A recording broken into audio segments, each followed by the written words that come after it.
Brace yourselves, Detroit. As the sun begins to set, two of Woodward Sports' brightest young stars will be taking the mic for a brand new show. Woodward Nights with Booner and Broder. The dog days in Detroit are over, and the boys are unleashed. Join in on the banter and hop on the bandwagon of the #1 night show on the internet. Tune into the Woodward Sports YouTube channel every weeknight from 8 to 10 p.m. Woodward Nights with Booner and Broder.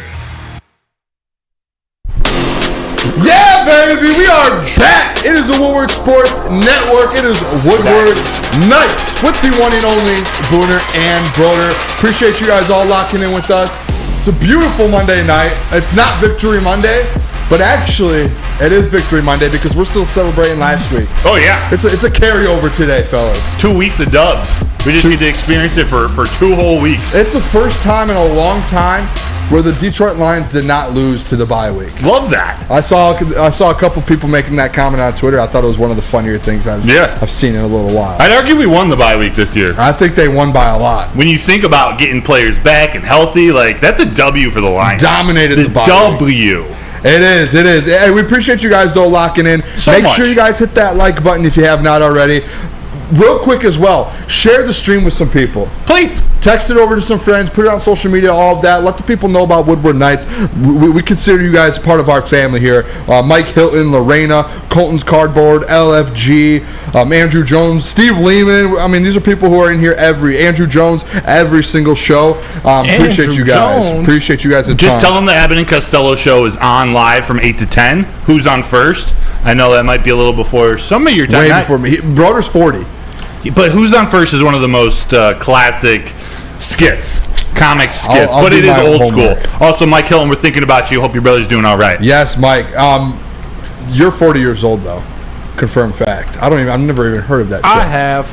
Well, that has to be like an early 2000s. You've never, skit where, the different players on the base, the guy on first name is who, the guy on it's a baseball thing. Yeah, but it is old. It's older, before my time. Have I ever told my baseball story experience here? No. Yeah, it was bad. I tried to play baseball, club baseball. No, we could. It was like club baseball. Dude, I'm kidding. And it was the same time. Baseball was the same time as AAU basketball. And you guys already know I've got a strap. But for AAU, for baseball, my friends were like, hey, we need someone on the team. You want to come join? And I was like, yeah, why not? It was in high school. The only thing I said, I told the coach, I said, hey, I could do everything. Obviously, I play sports, a little athlete. But the only thing I don't know how to do, and it really looks hard, is sliding. I don't know how to slide. I've never practiced it, don't know. I didn't go to any practices because of AAU basketball. Showed up to the first scrimmage.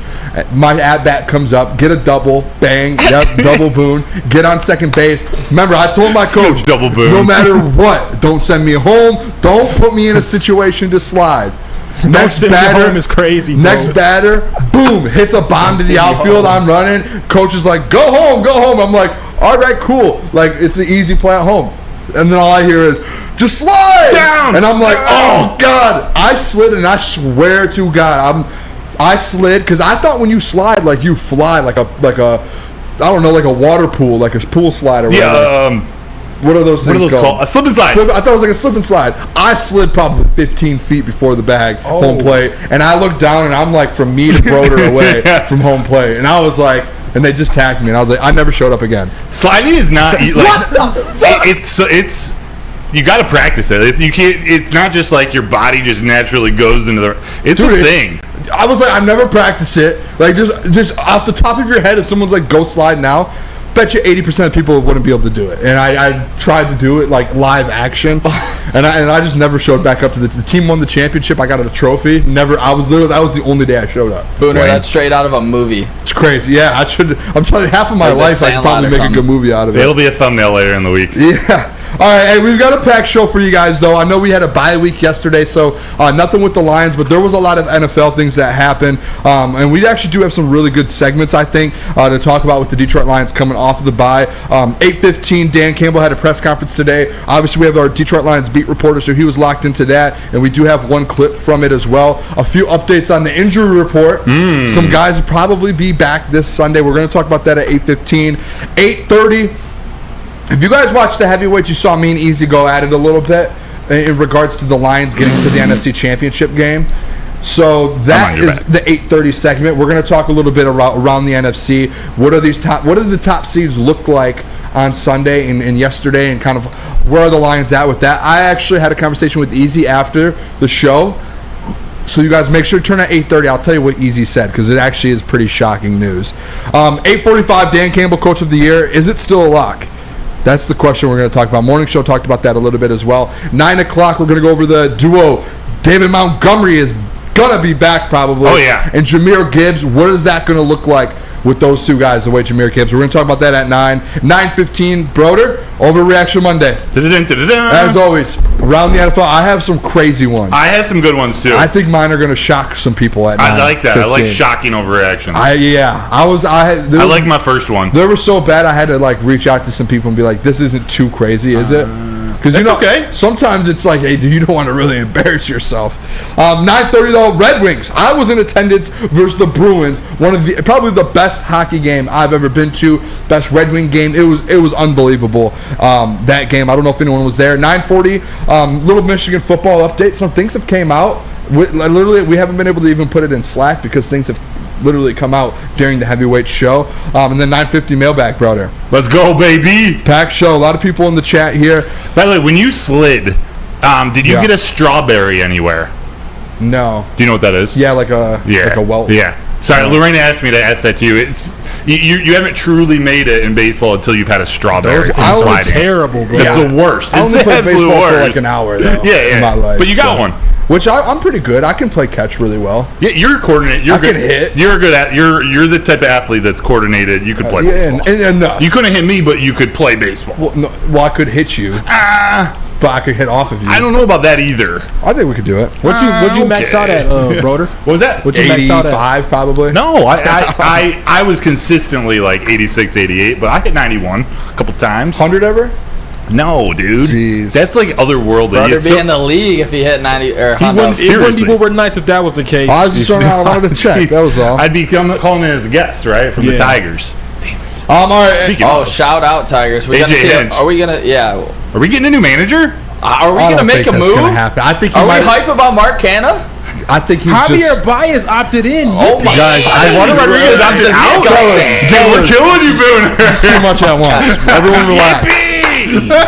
Javier Baez back. AJ Hinch probably just bought a real house instead of a condo. Yeah, probably. Let's just be honest here. That was a great thing. I mean, I probably can look through the window over here and see the condo AJ Hinch probably sold down the street here. He's been here for 2 years now. Yeah. He's looking to get a house. Like, Let's this be isn't the time when honest. you leave the Tiger. This is the time when you double down Dude, and go, if all you right, stuck we're out good. for 2 or 3 years, like through this time, I think and you just it's leave, just like the that's nuts. Astros, though. Like, he waited there, and now we're going to do the same thing there, I hope. But he got... But we don't have Oh. that much money. You know what I mean? Like, they came up, though. You know what I mean? Like, the young guys finally figured it out. Yeah. So maybe, 100%. maybe we'll do that. So who I don't knows? see it, boys. I don't see it happening.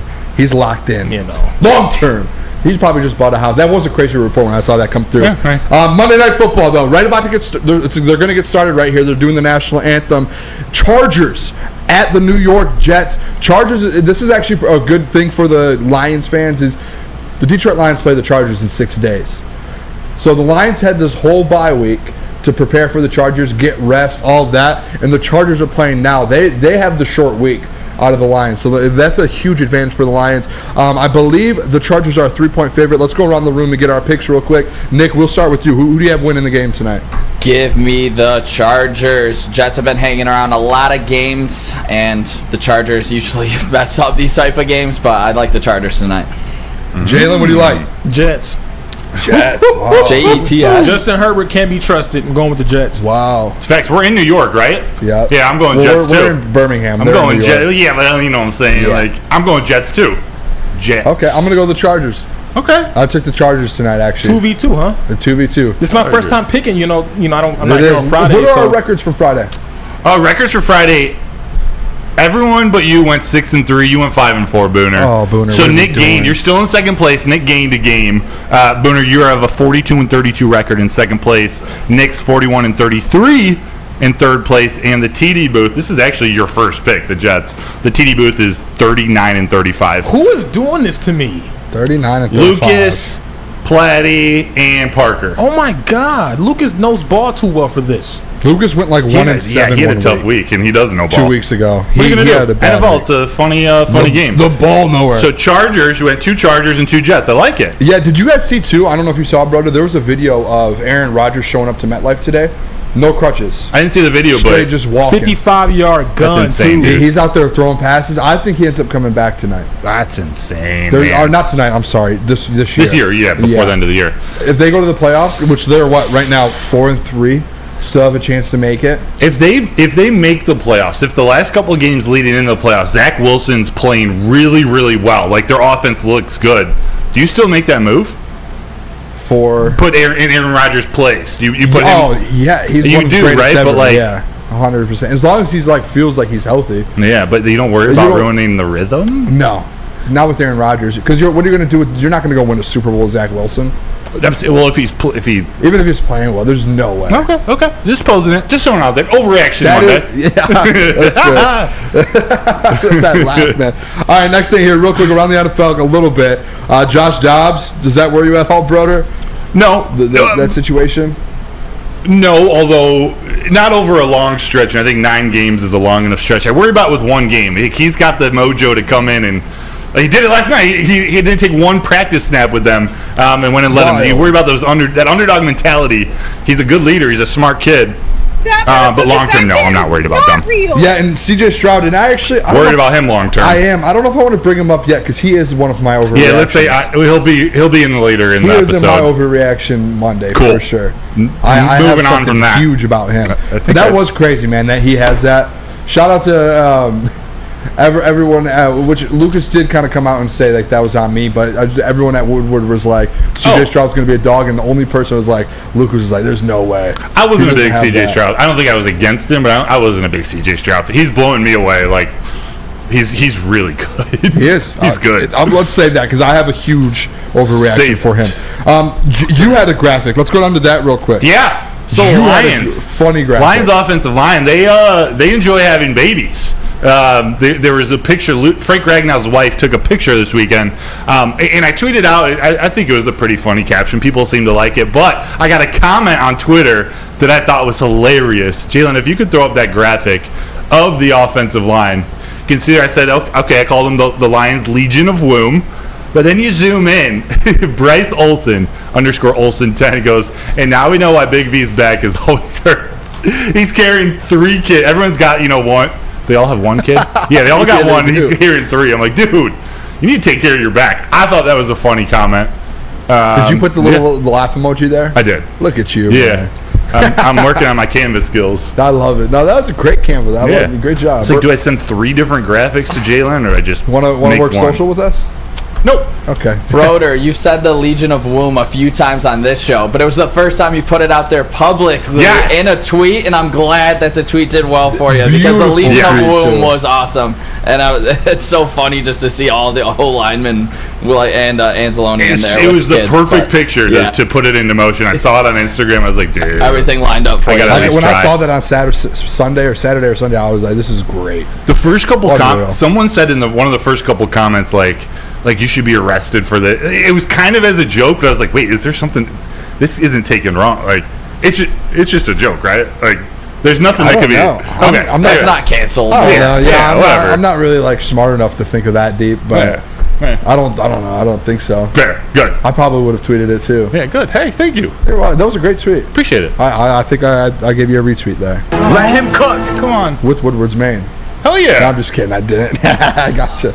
I love you, bro. Fucking guy. Whoa, F-bomb, man. We're talking about babies here. It. There's kids that watch the show. Come on, man. Well, they should be asleep by now. All right, that's fair. 8 p.m. All right, let's do this. Let's go to break. When we come back, we're going to dive into it. Bye week is over. It is over. It is finally time for the Detroit Lions. We are back on the clock. It is game week again versus the Chargers. They are playing right now. They're about to get started. When we come back, we're going to talk about the injury report, Dan Campbell press conference, everything you need to know heading into this week. We're going to break it down. Broder, tell us about Feldman, though. Feldman. Oh, you want me to tell you about what happened? Wait, what? Or Les Stanford. Yeah, Les Stanford. Yes. Like what happens when you run a great business for over Great 50 business. years? You expand and you offer more products to more people. That's exactly what Les Stanford did by adding Les Stanford Buick GMC. They got the same great service that customers have come to know and trust. Located on Woodward, just south of 9 Mile in Ferndale. Check it out, Les Stanford. Also in Dearborn today. Find the brand you want at lesstanford.com. Booner. And let me tell you guys about the one, the only Lady Jane's. Make sure you come to Lady Jane's Haircuts for Men for an award-winning haircut experience. Register to win a trip of your dreams. It is an all-expenses-paid suite for the 2024 NCAA tournament. And guess what? College basketball started back up today. It is one of the best days of the year. That is right. No expenses spared for you and 5 of your best buds. That is Lady Jane's Haircuts for Men. Open 7 days a week. Walk in anytime. It is wicked awesome. Wicked awesome. Calling all landscapers. This is Darren McCarty. I'm at Outdoor Equipment Co. How would you like to landscape like a legend? How about a bad boy zero turn? And even a chainsaw.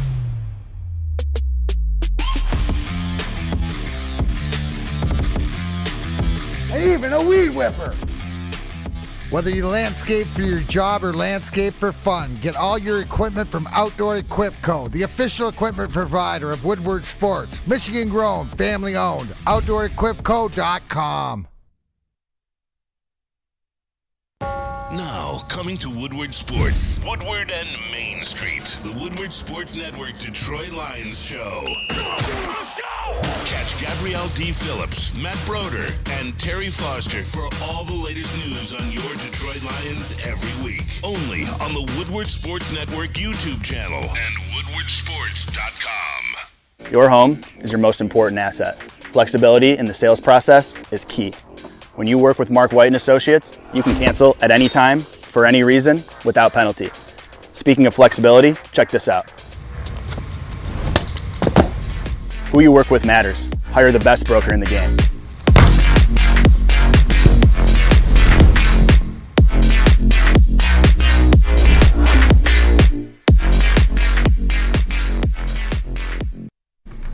Join Woodward Sports and Long Drink live this Sunday for the official Lions VIP tailgate party. It's at Eastern Market. It's in Shed 5, and it's going to be a bash. Again, starts at 9:30, goes all the way up until game time. You can pregame with us, your friends, your family at Woodward Sports Network. We got food, we got beverages, we got lots of entertainment. Just get your tickets online at bullseyeeventgroup.com. And we are back! Back. Lions, baby! We're back with some Lions talk here. Make sure you guys, if you haven't already, we appreciate you guys locking in with us. Hit that like button. As always, smack it. Let's get up to 50 likes before the end of this segment. And share the stream. Click real quick. Click share. Send it over to someone. Post on social media. Something like that. Do that for the people, man. We appreciate you guys. Can I make an announcement? Please. We just got word from the voice of the Oakland Grizzlies, Mr. Neil Rule, host of Big D Energy. The Oakland Grizzlies. College basketball starts tonight. We were going to talk about in the first segment. Time got away, but Oakland is beating Ohio State at half. Go Grizzlies. 35-34. Trey Townsend, 13 points, 5 rebounds. Blake Lampman, 8 points. Shout out to the Stuck on that, Ryan Day. And they're doing that. Rocket Watts has 0 points right now. They're beating Ohio State. Rocket Watts has 0 points. Shout out. Grizzlies, yeah. Rocket Watts has 0? He has 0 points right now, and they're beating Ohio State at the half. Oh, yeah, go Grizzlies. They have a good team this year. They have some. Those guys got a little bit older. All right, let's do it. Detroit Lions. Shout out Neil Rule, too, by the way. Yeah, dude, voice of the Grizzlies. Voice of DCFC. Voice of anti-Michigan. Everything.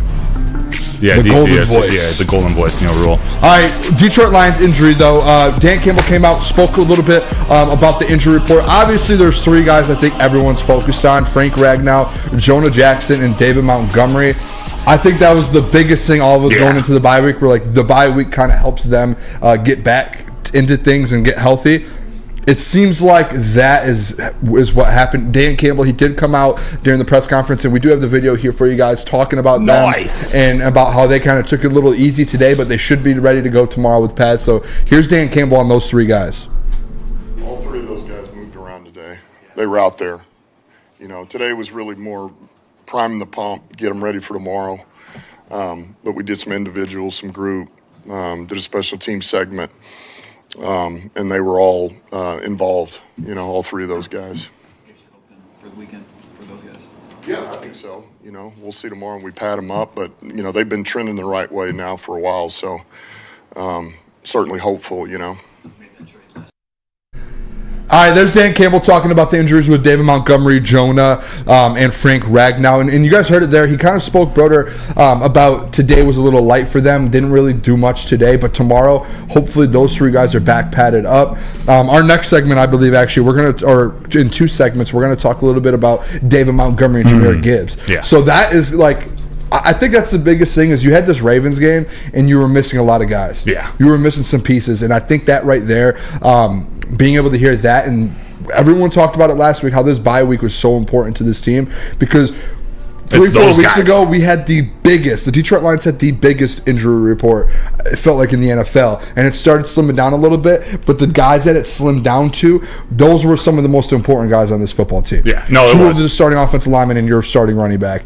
Bro, I mean, you're going to be in the building probably sometime this week. What are your thoughts on these three guys, and what do you think? Do you think they'll be a lock to play? I don't want to go as far to say lock. It feels like that, though. Like, you can sort of sense the optimism in Dan Campbell's voice. They've had a couple of days off, so they're just getting the blood flowing today. They're just getting out on the field, getting back as a team. I sort of had the bye week all messed up. I thought maybe they were going to meet in California, like they were going to travel there early and just have practice there all week. But they're back. They traveled to L.A. on Saturday. But yeah, the identity of the Lions offense, as great as Jared Goff has been, as great as Amon-Ra St. Brown and Sam Laporta have been, the identity is that offensive line. It's that running game. It's Jonah Jackson and Frank Ragnow being back. It's David Montgomery running behind those guys. It seems like they're all getting healthy. We talked about it before the bye week. This is perfect timing because we need those guys back. Something's happening. Is that a pick six? No, that's a punt return. Wow, we don't see that very often. Chargers pick six. Make sure. We do have the best punter in the league. This is everything that happened in this game with the Chargers. It is Lions take notes. Yeah. And you just got to control the ball. We're not going to be punting because we got Frank Ragnow and Jonah Jackson back. But it was great. You have Jack Fox. Yeah, it is to me, I know he didn't say a ton, and we can't really take much out of it until we see him tomorrow. But it feels optimistic. It feels like all this time off, all this time keeping them out of the game was worth it. Yeah, and just like, I don't know if you, Broder, I know you watched the whole press conference, but let's go through that a little bit. Then, the whole thing. We don't have a ton of clips from it right now, but I put some quotes down. I wrote a few things down. Perfect. At least for the people, if you guys haven't watched it yet.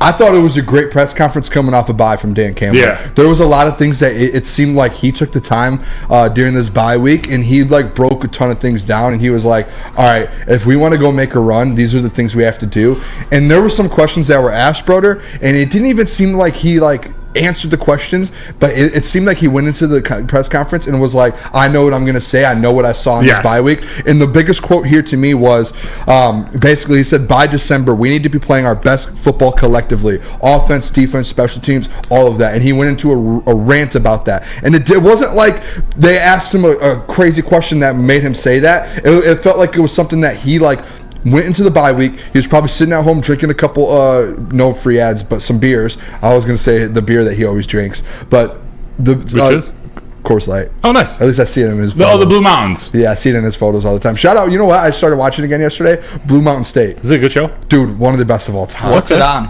It's on Prime. No free ads. The one that used to come back in the day, the TV show? Yeah, Blue Mountain State? Yeah. Dude, one of the best. I watched it in college probably 4 times through. So good, man. Okay. I'll check Alex it out. Moran, Thad, all those. It's a great show. But Dan Campbell, though, with that, it's like he noticed what was going on, and he noticed we have to play complementary football.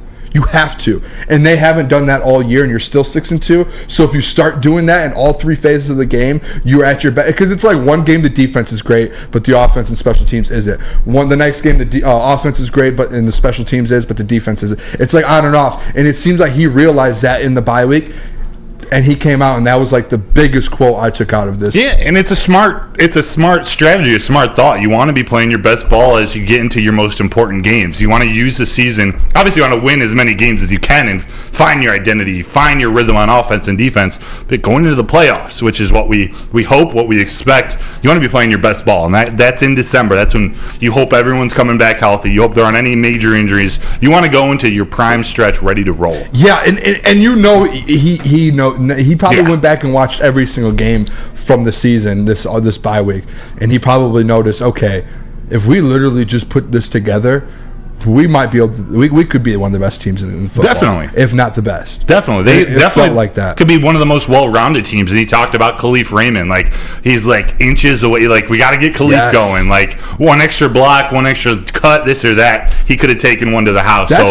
That's special teams, baby. Like, they're focused on all three aspects of the game. As much as we kind of neglect special teams, like, when they think about playing complementary football in a complete game and playing their best, that's all aspects. And It's something, too, that no one talks about with the bye week is everyone talks about, players are going to get back and feel a little bit better. They're going to, like, you get to heal, you get rest, you get time off away from the game. A guy like Dan Campbell, Ben Johnson, Aaron Glenn, I could guarantee you they didn't take a ton of time off, or they did, but most of the time, through the season, when you're done playing on a Sunday, you have to get to the next game instantly. Like, you're on to the next. For those guys to have a full week of be able, like, let's just go back and see, like, some of these mistakes we've made.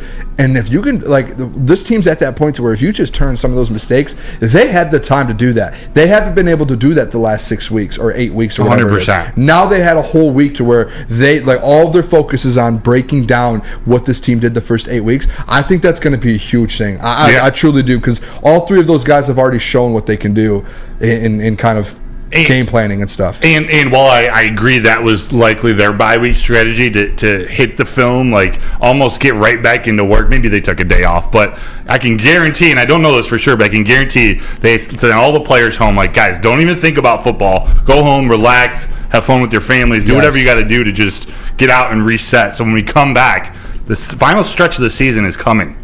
It is, yeah, and he did mention too. I want to give an update on to some people on this. Donovan Peoples-Jones. Yeah, he mentioned about kind of an update on if he will play. I know savvy answer. Yeah, and he basically just said, hey, when he's ready mentally or physically, we want to make sure he's at a high level when he goes. So there's no answer if he plays or not this week. Yeah, I hope he does. Me too. Again, it could be a little gamesmanship out of Campbell, but the general idea is kind of how he's treated everybody on the team. Until I know they're ready, they're comfortable, we're not putting them in a vulnerable situation, whether they're a receiver or a defensive lineman or whoever, they're not going to throw them out there. And the same goes for DPJ. They want him to go out there and feel comfortable from the beginning. Was there anything else with this? I have one more thing. What else did you have? It might be the same. Well, since I know what yours might be, and it's a great one, but he did shout out Colby Sorsdale. It just says coming up big when they needed him. Tweet up there, so there's a quote up there. Perfect. Whether you want to put up or not, Colby Sorsdale says, it's a big step for him. It's not the easiest thing to do to fill in like he did, but I think the one, the coolest one, maybe not affect the team Sunday,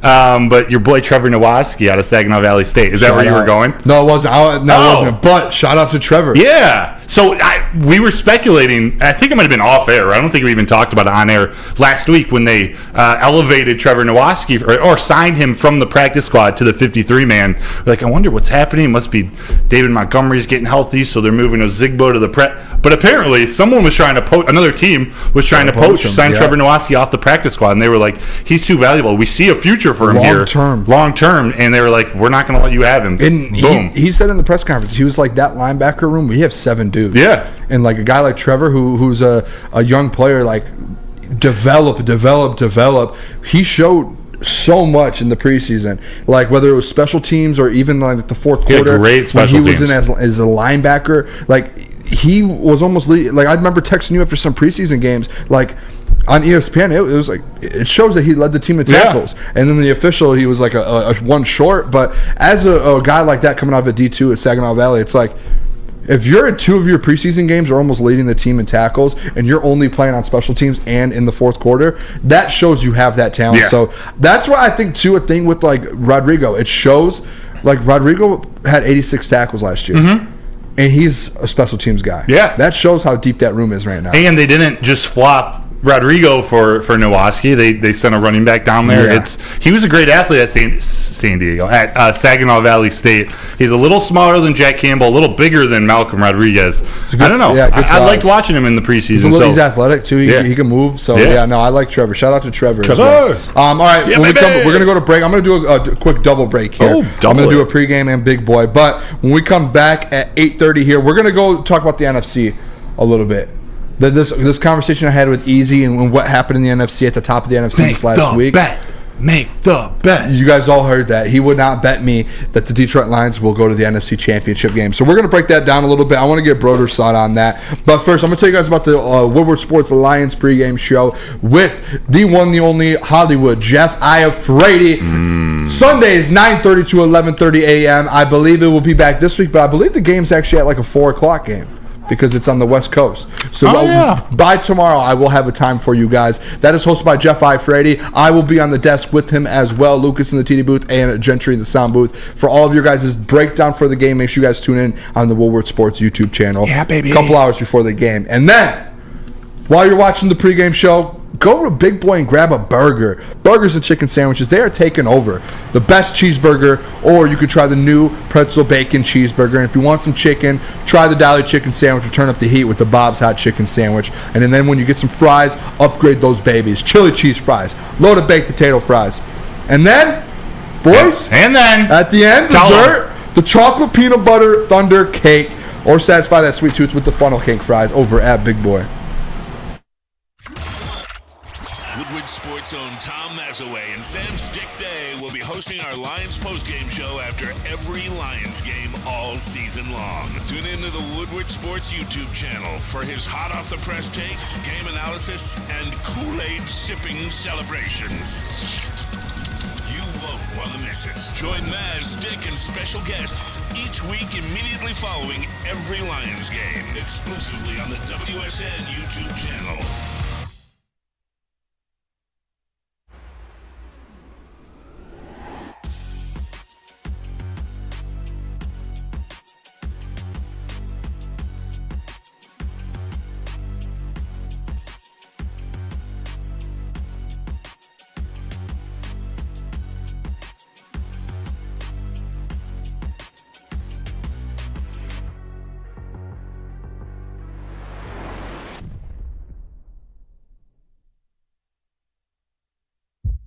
Brace yourselves, Detroit. As the sun begins to set, two of Woodward Sports' brightest young stars will be taking the mic for a brand new show. Woodward Nights with Booner and Broder. The dog days in Detroit are over, and the boys are unleashed. Join in on the banter and hop on the bandwagon of the #1 night show on the internet. Tune into the Woodward Sports YouTube channel every weeknight from 8 to 10 p.m. Woodward Nights with Booner and Broder.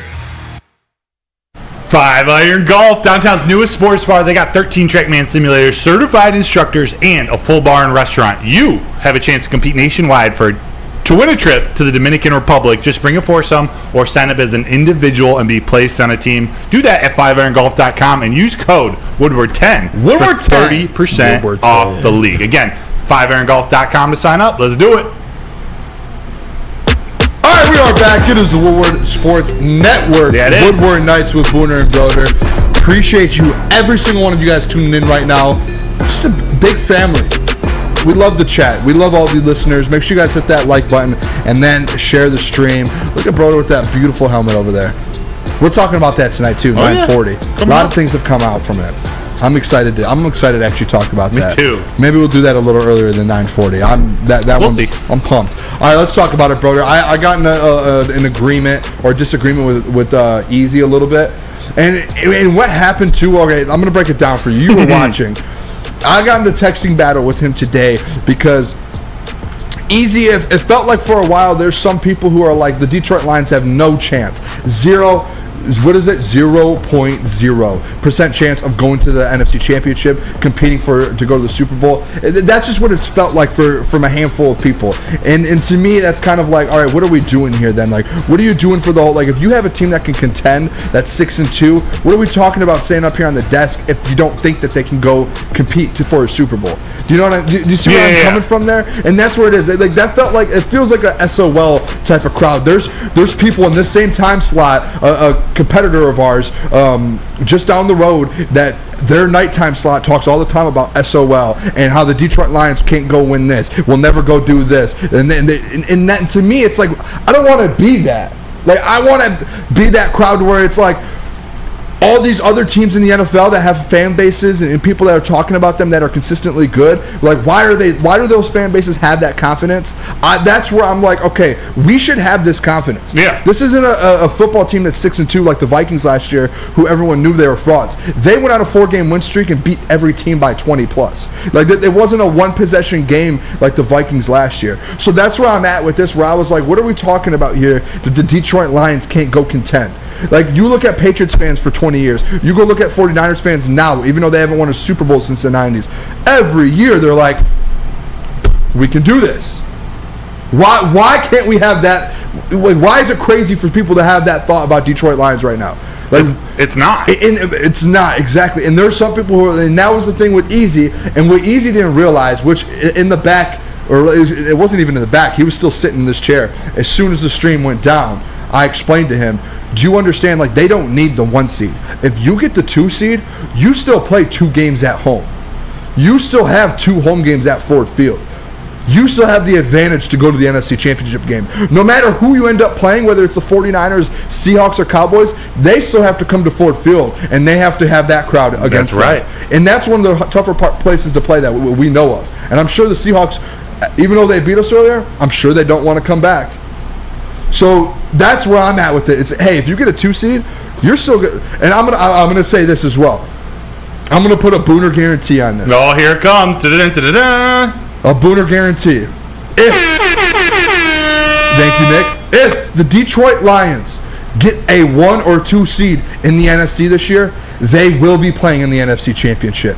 That is a guarantee from me. I truly believe that if they play in 2 straight home games in the playoffs, they're not going to lose both of those games. And I know it's like crazy because it's like, oh, they haven't even won a playoff game yet. And don't get ahead of yourself, Booner. That's just a fact. Like, you have the advantage at that point. You have full advantage at that point. And then and as soon as I said that Easy, it clicked in his head, and he was like, oh, you're right. You're right. Yeah. And then I told him, I was like, I'm 2-0, so you've never lost. And he was like, all right, fair enough. But if you look at it, even if, and I know that the argument or this is about Lions fans and like being a fan base that has confidence in the team win, but even taking that out of it, just looking at it from a football perspective, this team can compete with anybody. But like I don't understand what. You can certainly find areas where they might not be as good as the Eagles or as good on defense as the Ravens or as good. There are areas where they're weaker than some other teams. But for anyone who knows a little bit about football to say this team doesn't at least have the pieces to go on a playoff run, to go contend, I'd say they're crazy. Yeah, and in the Woodward Sports YouTube chat, Tyler Chauvet.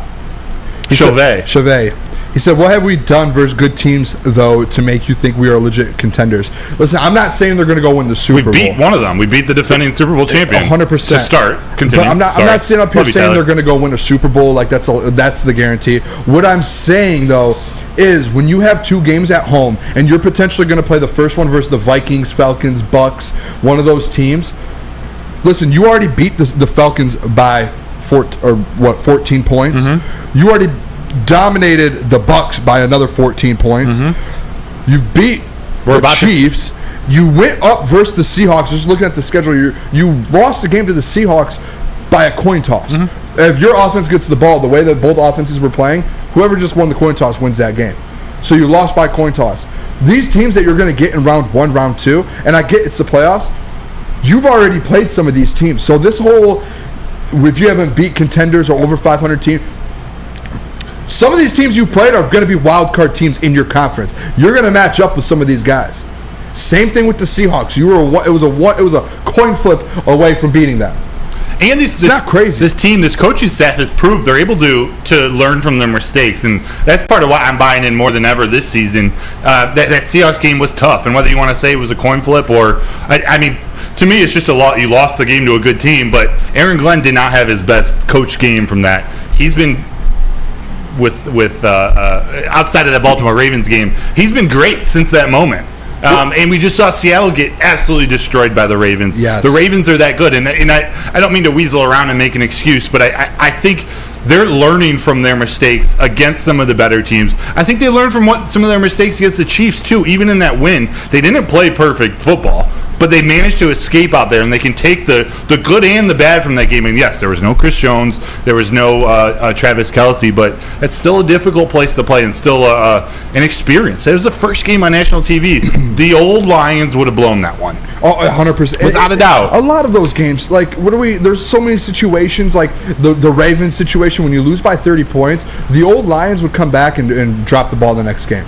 They came back and dominated, and they had mistakes, and they still won. And that's one of the biggest things with this team is that there's all of these mistakes. And the old Lions teams, you have 3 turnovers, you lose by 30 points. This team right now, you have 3 turnovers at this point of the year, Broder, early in the season, and you still find a way to win. You take those turnovers away, like I can't remember who it might have been Tyler Chevet as well said it. Like versus the Seahawks, you had 3 turnovers versus the Seahawks, and you still almost beat them. Yeah. In the playoffs, at that point, if you learn how to eliminate that, just like Dan Campbell said, that's what Dan Campbell worked on in the bye week. He said, what do we need to work on? Playing as a unit, offense, defense, and special teams, and figuring out how to take care of the ball and convert on third downs on offense. Those were literally in the press conference today. Those were the 4 things he said we need to work on going forward. Turnover takeaway ratio needs to be better. Red zone on both sides. Red zone execution needs to be better in third quarter production on both sides. He did a great job today. That's why I have confidence. Yeah. Seeing Dan Campbell, if you guys have not seen it yet, go watch it, because what he talked about is it was great. I love since we're talking fan perspective, Nick, Jaylen, is this do you guys have a comment on where you see the Lions at this point? Like where are you bought in on this topic, Nick? Yeah, I mean, to think that the Lions are not for real NFC contenders is just horrible take on Easy's part. Honestly, I don't agree with him at all. He can have his own takes. I don't think, obviously he has some hot takes here and there, but to think they're not an NFC contender is just blasphemy. I think you see what happens when they go up against the Seahawks. The pick 6 was the difference in that ball game. They win the game without the pick 6. You cut some of the turnovers out, you'll be gold. I think Jared Goff traveling to Philly is the only thing that scares me. And besides that, and maybe traveling to San Fran, but at this point it looks like we'll have a better record than San Fran. Mm-hmm. So, I mean, maybe going to Philly is the only thing that actually scares me in this NFC picture. That should be the NFC Championship. Exactly. Like you pointed out, if we get 2 home playoff games, I expect us to win both of those games. I'm not like 100% confident, but even if you play the San Francisco 49ers at home, it's gonna be a pick'em game. Yeah, like if you go on the road, you're a 3-4 point dog. Yeah. Here, you're either favored or it's a pick'em. And I'm not gonna say it's a lock of a game, but you're at home and you're not outdoors, and that they're gonna have a hell of a game plan to beat the 49ers. Jaylen, what are your thoughts on this one? I'm only worried about Philadelphia. I said San Fran, but like you're starting to see that the system that he's in without those players that are, Deebo Samuel, stuff like that, it's not working for Brock. So that defense is better, but we don't know how Brock Purdy is yet. But I think, you can't name me 4 teams that are not, that we're not mentioning. Niners, Eagles, us, and the Seahawks. The Cowboys are number 5 for sure. Yeah. I don't give it to. We could be number 3 or number 2. But I think, we get a home playoff game, we win that. Philly is the only problem, and, they had a close one with Dallas this last weekend, and they pulled it out. So I think Philly is the best team in the NFC right now, on paper and on skill. But I don't know, man. I think I ain't worried. We'll see them in the NFC Championship. We'll beat, Seattle again or Dallas or whoever. But, yeah, I'm going to just keep it straight. I'm not worried. Philadelphia, though, is that Lincoln Financial or Lincoln Financial? Is that the field? Their stadium it rocks. Yeah, you don't want to go there in the wintertime. That's a tough place to play. We'll see, though. But if we do go there, C.J. Gardner-Johnson will likely be on the team. Ready to go. And he hates Philadelphia. I will say with the Eagles, though, real quick, I know they're 8-1. But if we're breaking it down, because Easy's been doing this with the Lions, like, they have one over team, they beat over 500, all this. Like, if you really break it down, the Dolphins, they haven't beat anyone. They've only beat one team over 500. If you really want to break it down with the Eagles as well, who have they beaten? They've only beaten the Dolphins and the Cowboys. The Cowboys, who had a terrible loss to the Cardinals, and who, to me, is a fraud team. And the Dolphins, who, as well, just like I mentioned, only had one game over 500, they've won. One. So if we're really breaking it down, if you're going to sit here and talk about the Lions being a fraud team and not winning these, playing 500, go look at the Eagles. They played the Patriots, trash. Vikings, trash. Bucks, we beat them by 14. Commanders, they're potential for a wild card, but not great. Rams, trash. Jets, decent. Zach Wilson, who cares? Just beat them, right? Oh, Jets beat them. They lost to the Jets. So, like, what are we really like? And I get the Eagles are 8-1. They're scary. They're playing well. They have and they're the best team in the league. All around. Yeah, best team. I don't know about best team in the league, but maybe. Oh yeah, power rankings tomorrow, by the way. Facts. But yeah, you see what I'm saying? It's like this isn't like you're not out of this race here. This is not crazy to think that they have this chance. And the Eagles, Broder, let's just count how many one possessions games they've won. 1, 2, 3, 4, 5, 6. 6 one possession games. You're in that game. The Detroit Lions, it's down to one possession. You have a chance to win that game. They've played in 6 one-possession games out of their 9 games. I will also say we are obviously not rooting for injuries here. Whoa! But Jalen Hurts' knee has been questionable. He's my fantasy quarterback. I'm leading the league here in my thing. And Jalen Hurts it's where it hurts is the team name. His knee is questionable, and it is worrisome. I'm sure a lot of Eagles fans are feeling a little uneasy about Jalen Hurts' knee. Uneasy. Hey, before we go to break real quick, I see Chris in the chat. Chris forgot to do this on the heavyweights, but shout out to Chris's dad. It is his birthday. Happy birthday, Mr. Palette. CP. Happy birthday. Happy birthday. Shout out Chris's dad. Brad, a legend. It's my birthday, so you know I want to ride out. All right. Whoa. All right, brother. Tell us about Dispo. Dispo. Experience Dispo Romeo. They're a team that curates exclusive atmosphere mixed with fresh inventory from Michigan's largest variety of products. They are the first ever cannabis mall of its kind, located conveniently off 32 Mile Road in Van Dyke in Romeo. They're also open late night every day, Monday through Saturday, just not Sunday. Open till midnight. Can it get any better than that? Nope. DispoShops.com. Dispo Dispensary. They are your local cannabis plug.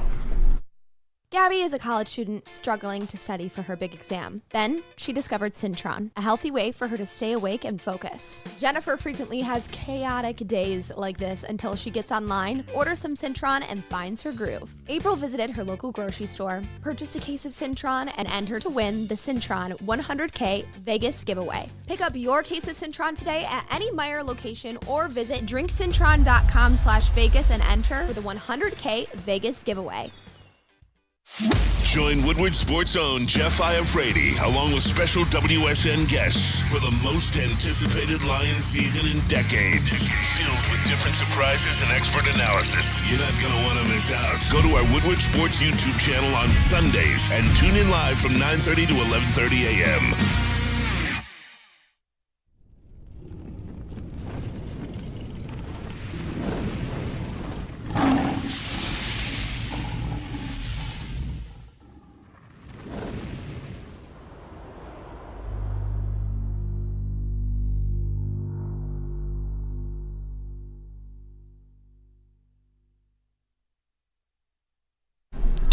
How would you like to win a 100K Vegas getaway? Take your friends to a city that never sleeps and live it up. It's the Syntron Energy. Drink it and live it. Purchase a 24-pack today and win. Do so at drinksyntron.com/Vegas and buy Syntron at your local Meijer store. Syntron is the healthier energy drink with great taste, so you can look good, feel great, and be the best version of yourself with Syntron. Again, check them out. drinksyntron.com/Vegas. Vegas, baby! I would love to go to Vegas. I've never been. I would love to go check it out, though. I don't know if I'll make it out alive. Yeah, that would be dangerous for you. It would. There's a lot going on. A lot of lights. Yeah, I don't know how I'll handle that. One time I had back-to-back bachelor parties there, back-to-back weekends. Oh, no way. And it saved me a ton of money to just stay there. Yeah. Even getting hotel rooms for a couple nights. I don't know if it was the best decision of my life. Did you just go out? Were you there by yourself for a couple nights? Yeah. So what'd you do? Just go? I can't even remember. It was a You just went party by yourself? It was fun. Party but it was by a yourself? lot. I was very tired. Kind of. Really? Yeah. Literally, it was kind of a blur, but meet some people. Yeah. Okay. Vegas is wild. My favorite city to go to. I went to Miami. Oh, the best city ever. Really? So good. At least me. I haven't been to Vegas yet. So You gotta go to Vegas, bro. I've never been. You gotta. I want to go during the summer league. Never been either. I think summer league would be sick too. I've been trying to do that because I know some people, so I'd be able to. You golf too. They got a good golf course. Yeah. I don't know about in the summer though. That'd be pretty hot. It'd be pretty hot, but you're a man. Summer league though. I'll go to some games. Network a little bit. That'd be fun. All right. Make sure, I appreciate you guys. Make sure you guys hit that like button as well. Tuning in. Share the stream with a friend. I know everyone's watching this Monday Night Football game, but mute the game. Turn us on. We'll talk about the game. We'll give you guys a little bit of commentary. It looks like that might not have been a touchdown, so I don't know if Austin Eckler is He might not. What have scored happened a to touchdown. 87 over there? I don't know what Killian happened. Hayes is having a legacy game right now. Well, he's got man. 5 points and 4 assists. I think he has like quadruple that. No way. He Man. We actually want him to play as good as possible Yeah. for trade value. Yes, I like that. Yes. So Dan Talk about value, though. Yeah, talk about value. Dan Campbell. The value that we've sucked out of him since we hired him. Pause. Yeah, I was about to say. I saw some graphic that when he took over for the Dolphins, the first game after, it was after the Antonio Pierce, since he took over for the Raiders. There's their Eckler touchdown. Finally, man. Pierce, I think it was he number 1 or he's in the top 5 for biggest win differential in the first game as a coach taking over midseason. Yeah. Dan Campbell was like 2nd or 3rd on that list. They won Dolphins. by 30 when he was with the Dolphins. So with that as well, Coach of the Year odds. yeah, baby. My question to you, Broder, is it kind of a lock here? Because Dan Campbell, I'll read it off here. Dan Campbell is plus 210. D'Amico Ryans is in 2nd, actually. I like that. With plus 400. Well-deserved from him. He's been having a great year. And Mike McDaniels, that fraud Dolphins team, he's sitting at plus 450. Robert Saleh, plus 600. Shout out to him. He actually, with Aaron Rodgers going down, he's done a great job in New York to be able to do that. Very impressive. Nick Sirianni at plus 1,400. I think that's very well deserved. 8-1. You should be up there a little bit. Probably not at the top, but there. And then Kevin O'Connell, no Kirk Cousins, even with no Justin Jefferson, he's been winning games. Plus 1,600. Broder, that's broad question. Is it a lock? No. I agree that he should be first. I agree he should be first right now, and as long as he keeps doing what he's doing, Dan Campbell, that is, there's no reason for him to move out of that first spot. Yeah. If they win 12 games and get to the playoffs, that should be a lock. Should definitely be a lock if he gets 13 or 14. 13. I put here in my notes. It said Lions win 13 games. Dan Campbell is a lock for It's got to be a lock. At 13, Yeah. it has to be a lock. The D'Amico Ryans one, it's like if you saw last year, like Brian Dable won it last year, and it was because he took that team kind of similar to the Texans where no one thought they were going to do anything, and he took them to the playoffs and won a playoff game. So that's where I my D'Amico Ryans thing. 100%. But with the Detroit Lions, I think even if you get the Lions in the playoffs and that first NFC North and forever, I think that when you're like, hey, we need, like, he deserves That storyline, 100%. Yeah, Mike McDaniels, I don't know why he's 3rd. Yeah, I actually wrote an article today on sort of a mid-season award watch where certain Lions players can fall on some of the big awards.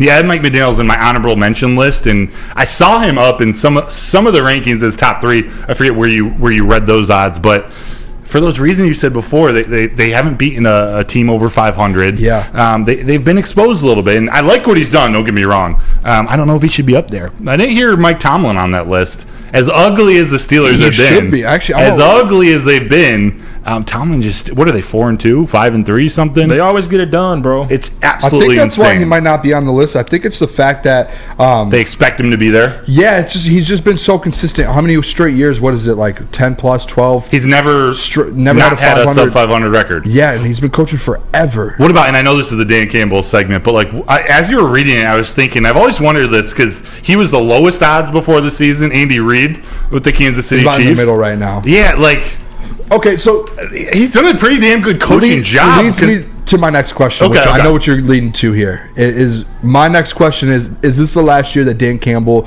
will be at the top of this list? Because what you notice in these lists is like Nick Sirianni is Interesting. 8-1, and he's the only, and he's what, 6th favored? Like, these good coaches, once you get to a certain point and your team's winning, Yeah. you're not on these head coaches, coach of the year list. The coach of the year list is like coaches that had bad teams or like teams that like might not have been expected to do something, and you flip that and you do something. Like Mike Tomlin, like really think about Last the head year. coaches of the year. I don't even know. Like I'm gonna look it up here real quick. But like, when do you really see these big time coaches winning it? You don't see it as much as. At least that's how I feel. Yeah, you need them. The expectation, Coach of the Year awards given, a lot is due, or I guess not given due to expectation. If you have a good team, you're expected to make the playoffs. You're expected to go deep. Okay. So when the award comes is out crazy. before the Super Bowl, before like if the playoff run isn't factored in, it's hard for those coaches that are expected to win 12, 13 So games I'm to do gonna something. throw it out there. Bill Belichick, Andy Reid, and Mike Tomlin. I don't even see them close on this list. The last one I see is Bill Belichick at 2010. So Brian Dable, 2022. Mike Vrabel, which that's a good one. Mike Vrabel the year before. Kevin Stefanski won it with the Browns, and that was the year the Browns went and won a playoff game. And that, you know what? That's actually a perfect example with Dan Campbell. Yeah. Browns didn't win a playoff game for how long? Kevin Stefanski takes them there, gets the job done, wins their division. They got rid of their franchise in the middle of that. Oh, yeah. So Dan Campbell, same position as Kevin Stefanski. Before that, John Harbaugh, he's a big name, but they went 14-2. Matt Nagy.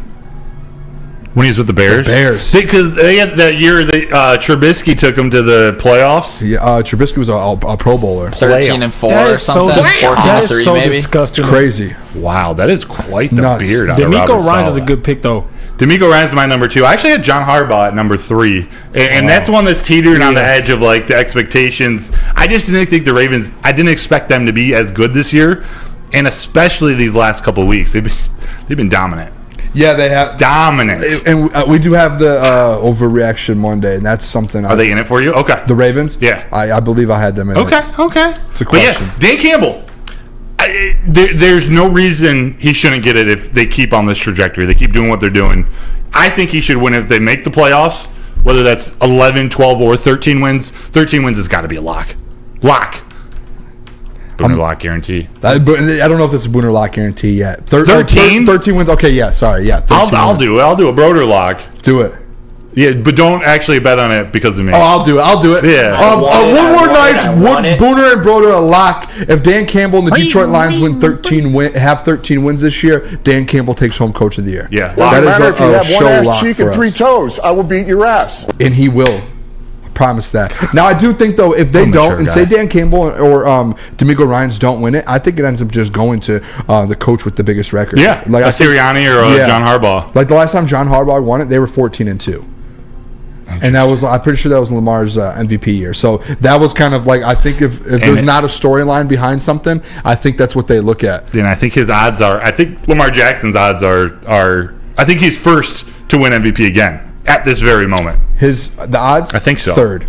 Behind it goes Patrick Mahomes, Jalen Hurts, and then I was looking at it today because I've been in this battle with the Lamar Jackson MVP thing because I can't figure this MVP race out. I feel like everyone's at this right now. It is it's one of the weirdest MVP races I think of all time in the NFL. Yeah. It just, there's no one that stood out. Like you could say Lamar because they've won games, but like the hate on Patrick Mahomes is the defense is carrying him. Lamar's defense is playing crazy, and it's like Jalen Hurts. If you look at his numbers, they're actually pretty deep. I don't know who wins MVP this year. It's crazy. I hope it's Lamar. I hope Lamar gets because it. I just said that on my first day working here on the heavyweights. That is, you did pick out. I think you did on our show. You picked Lamar as MVP. I really hope he wins that. I just don't think, like, if you look at it, the games.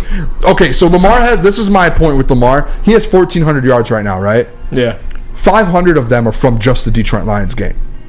A lot of yards. It's 30%, 40% of, like, almost half of his, like 30% of his yards are one game. Go look at his other games. He's thrown like less. He's thrown like 150 yards in like 6 games. Yeah, but he wins. Yeah, but like at that point, Jalen Hurts wins and he has better numbers. So that's where I'm like, I don't know who to pick for MVP right now. Patrick Mahomes has the same record as him, and his numbers are all doubled, and he has the same amount of rushing yards, or a little less. It's tricky. I mean, I know this isn't how they're the only reason they do the MVP award, but like I take the most valuable player. I think the most valuable part of the award, literally, like who is the most valuable to their team, and it's hard to argue that the Ravens would be any good without Lamar Jackson. Yeah. You could say the same thing about Patrick Mahomes. I think you just have to look at the numbers, and once you look at them, it's just like like if you look at his numbers, his MVP season, they were nuts. He had like 1,200 rushing yards. He averaged like 80 or 90 rushing yards a game. Right now he's averaging like 45. Yeah, I think so. There's like a difference to me. Like if you're not passing it, you have to average that 80, 90 again. He's not doing it. Yeah, one of the biggest difference in Lamar's game that he's taken it to a whole different level. He's leading the league in completion percentage at 71.5. So that's a big thing too, and that could be a huge reason why they are winning these games. Maybe he's not taking those deep shots downfield as much with Zay Flowers and Mark Andrews. Kind of on some shorter routes, but yeah, I got a fat bet on Lamar, so I'm pulling for MVP. I just don't know. Like I got an argument with, or like a debate with Spenny about the Lamar thing, and I was like looking at his numbers. And I just and he's like, oh, well, he's winning games. And Patrick Mahomes, his defense is holding. I'm like, well, it's the same thing. It's a conversation. I think the winning games is going to come into play. I didn't realize the type of gauntlet that the Ravens have for the rest of the season. A lot of these big teams have some games. They do. Do you know what I'll read it off real quick. They now go Browns, Bengals, Chargers, Rams, Jaguars, 49ers, Dolphins, Steelers. They're going to drop a couple. That might be harder than the Eagles. Yeah, that's tough. Woo-hoo-hoo. That is tough. All right, tell them about. I'll tell you guys about Hamlin Pub. When we do come back 9 o'clock, should we do Overreaction Monday or should we do D-Mont and Jahmyr Gibbs? Should we flop them and go back? What do you think? I don't know. What do you guys want, chat? While he does this read, let us know. Do you want to talk David Montgomery or Jahmyr Gibbs, or you want to get into Overreaction Monday? We'll do one of them at 8 and one at 8:15. But Hamlin Pub. 9. You got to change your 9, clock. 9:15. I don't know what clock you're looking at. Brain, yeah, sorry about that. It's daylight stealing signs. Have you ever...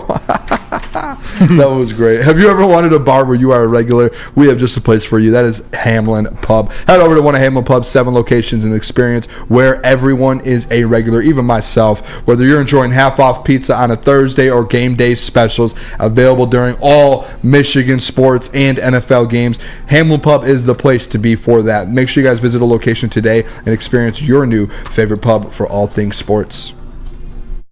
At work and at home, we're there with smarter security solutions. Featuring complete automation with customized alerts and more. For over 90 years, we've been the company that's been counted on to protect what matters most, all with personalized service and care. Right now, for a limited time, receive a free video device plus free installation with a new home system. Guardian Alarm. We protect Michigan.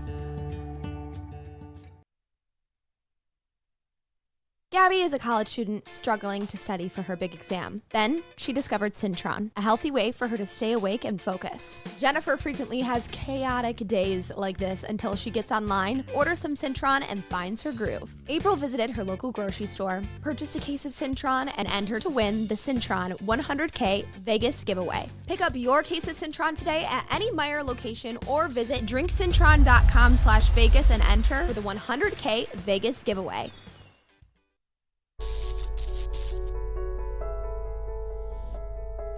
We've just received word. The world's cannabis supply has vanished. The public is outraged and has taken to the streets in response to this tragedy.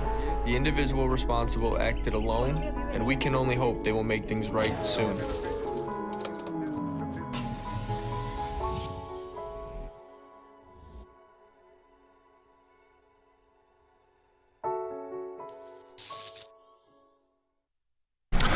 Do you have football on the brain? Well, fall ushers in college and professional football, and this fall has already been awesome. It's also the perfect time to shop for your home and auto insurance, so shop it like a pro with Swiss Insurance. They cover Woodward Sports Network, and they should be covering you. Ask for Marcus Swiss Insurance today at swissins.com or call 248-800-4177. All right, welcome back to the Woodward Sports Network. It is Woodward Nights with Booner and Broder. Yep.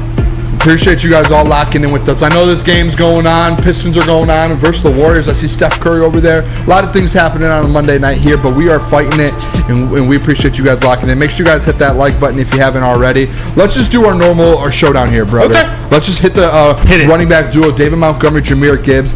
And I'm going to kind of deflect on you a lot on this segment because I know you... Deflect, baby. Big on D-Mont. I like Holmstrom. Yes. Deflect like Thomas Holmstrom? Yes. Yeah. Love it. All right. But with David Montgomery coming back, Jahmyr Gibbs obviously had these 2 huge weeks. And I think it's actually a conversation to have. You know what D-Mont is and is going to be for this team. The first thing that pops into my head with this whole scenario here is Jahmyr Gibbs just showed you what he could do with 2 weeks with the amount of carries. 20 touches in the game plus. Was that a fumble? No, it was an incomplete pass. Focus, man. Yeah, sorry. With the with the 2 weeks that he had, and he's getting 20 plus carries now. Well, carries and catches. D-Mont comes back, who was getting 20 to 30 carries every single game. My question is, how do they break this up? What do they do? Because you don't want to mess with what's going on with Jahmyr, and you don't want to take that confidence away from a guy like David Montgomery, who is your bell cow, 1A back. You have relied on him. He has proven that he can do it. I don't know how Dan Campbell and Ben Johnson approaches. I've been thinking about this all day long. This is what earns a Coach of the Year award. This is what earns Ben Johnson a head coaching job next year. Because separating this utilizing both to the maximum of their capabilities is going to be what's important. And however they split it up, whether it's number of carries, whether it's time of the game, when they're giving the carries, whether it's certain parts of the field, we'll see. We'll see because you wonder how much of their success, and I think it's got to be at least part of it for any running back, especially these two. There's a rhythm involved. When you get that many carries, there's, I don't know if there's not as much pressure on each carry. You know you're going to get another shot, but get into the rhythm, reading your blocks, going behind the offensive line, reading your cuts, reading that second and third level. There is a bit of rhythm to it, but they did that. Those games were when the other running back was out, where they got 26. Gibbs got 26. Montgomery got 32 with the Packers. So it's going to be interesting. My gut, this is just total speculation at this point. My guess is they used Montgomery more earlier in the game. Like, he's still going to be your bell cow type back, where they're going to give him the majority of the carries rushing between the tackles. But that doesn't mean Jahmyr Gibbs isn't going to run between the tackles. Right. I think first, second quarter, they're going to pound it with David Montgomery, keep Jahmyr Gibbs fresh for the second half, where he can then utilize his speed. But now the key to that is you don't want him to get cold in the first half. You want to still use Jahmyr Gibbs to go get that lead. So how are you going to do that? You're going to keep running in between the tackles. Do you use him in the pass game more? There was two things I thought of right away. First thing was, do you remember last year when DeAndre Swift was at like his healthiest and having those big games? Jamal was always out there in the kind of the starting running back, and he was out there taking the carries right away, setting the tone, setting the run game, and then they eventually, like throughout the game, you're working DeAndre Swift in, and DeAndre Swift, we all know, more skilled, probably better than Jamal Williams. It was still maybe 10 to 12 targets at its max, maybe. Yeah, and it ended up working its way, and that's where I think they might do a similar thing here with D-Mont and Jahmyr. Is I think, all right, right away you're going to see David Montgomery probably be in the game first. The first couple possessions, he'll probably get a couple touches. Within that same first possession, you're going to see Jahmyr Gibbs on the field. I do want to see, because that was one reason why Ben Johnson did come out, Broder, and was like, this is why we're drafting him, because he's a weapon. And we know we got David Montgomery for the next 3 years, and when you know you have Jahmyr Gibbs for the next 3 years, now 5 years. So now you have to find a way to utilize them together, no matter what. You have to do it for at least 2 more years. They drafted this man because he is a weapon, not just in the backfield. He could be in the slot. You can do anything with him. That's now this week, I think, Broder, is the time where you're like, okay, Ben Johnson, Brad Holmes, you guys drafted him to do this. Let's see it. He proved he can do this in the NFL game now the last 2 weeks. Now use him with that full force offense. You're right. This is the first time we think we're going to see all of the weapons, the entire offense. I don't know if the entire offensive line will be healthy, then I include Vitae on that, but even with Graham Glasgow, you're getting Jameson Williams, you're getting Donovan Peoples-Jones, you're getting Jahmyr Gibbs, David Montgomery. They're all out there. They're all healthy. So this is literally could be the first game where Ben Johnson has all the weapons at his disposal. It's going to be fun. But when you were talking about Jamal Williams and DeAndre Swift, I don't know what the exact percentage difference were, but let's say in those games, Jamal Williams was still getting 70% of the carries to DeAndre Swift 30. Is that kind of close? Yeah. I would expect it to be closer to like 60-40 with Montgomery and Gibbs, or even 55-45.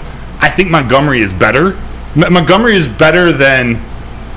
significantly better than Jamal Williams in my book. So I think he can do more with less. Yeah, if that makes sense. I know, I 100% do. I just do think like there's a serious question to be had here. Oh yeah, because just looking at it now, Las Vegas game, Jahmyr Gibbs had 31 total touches, which is insane.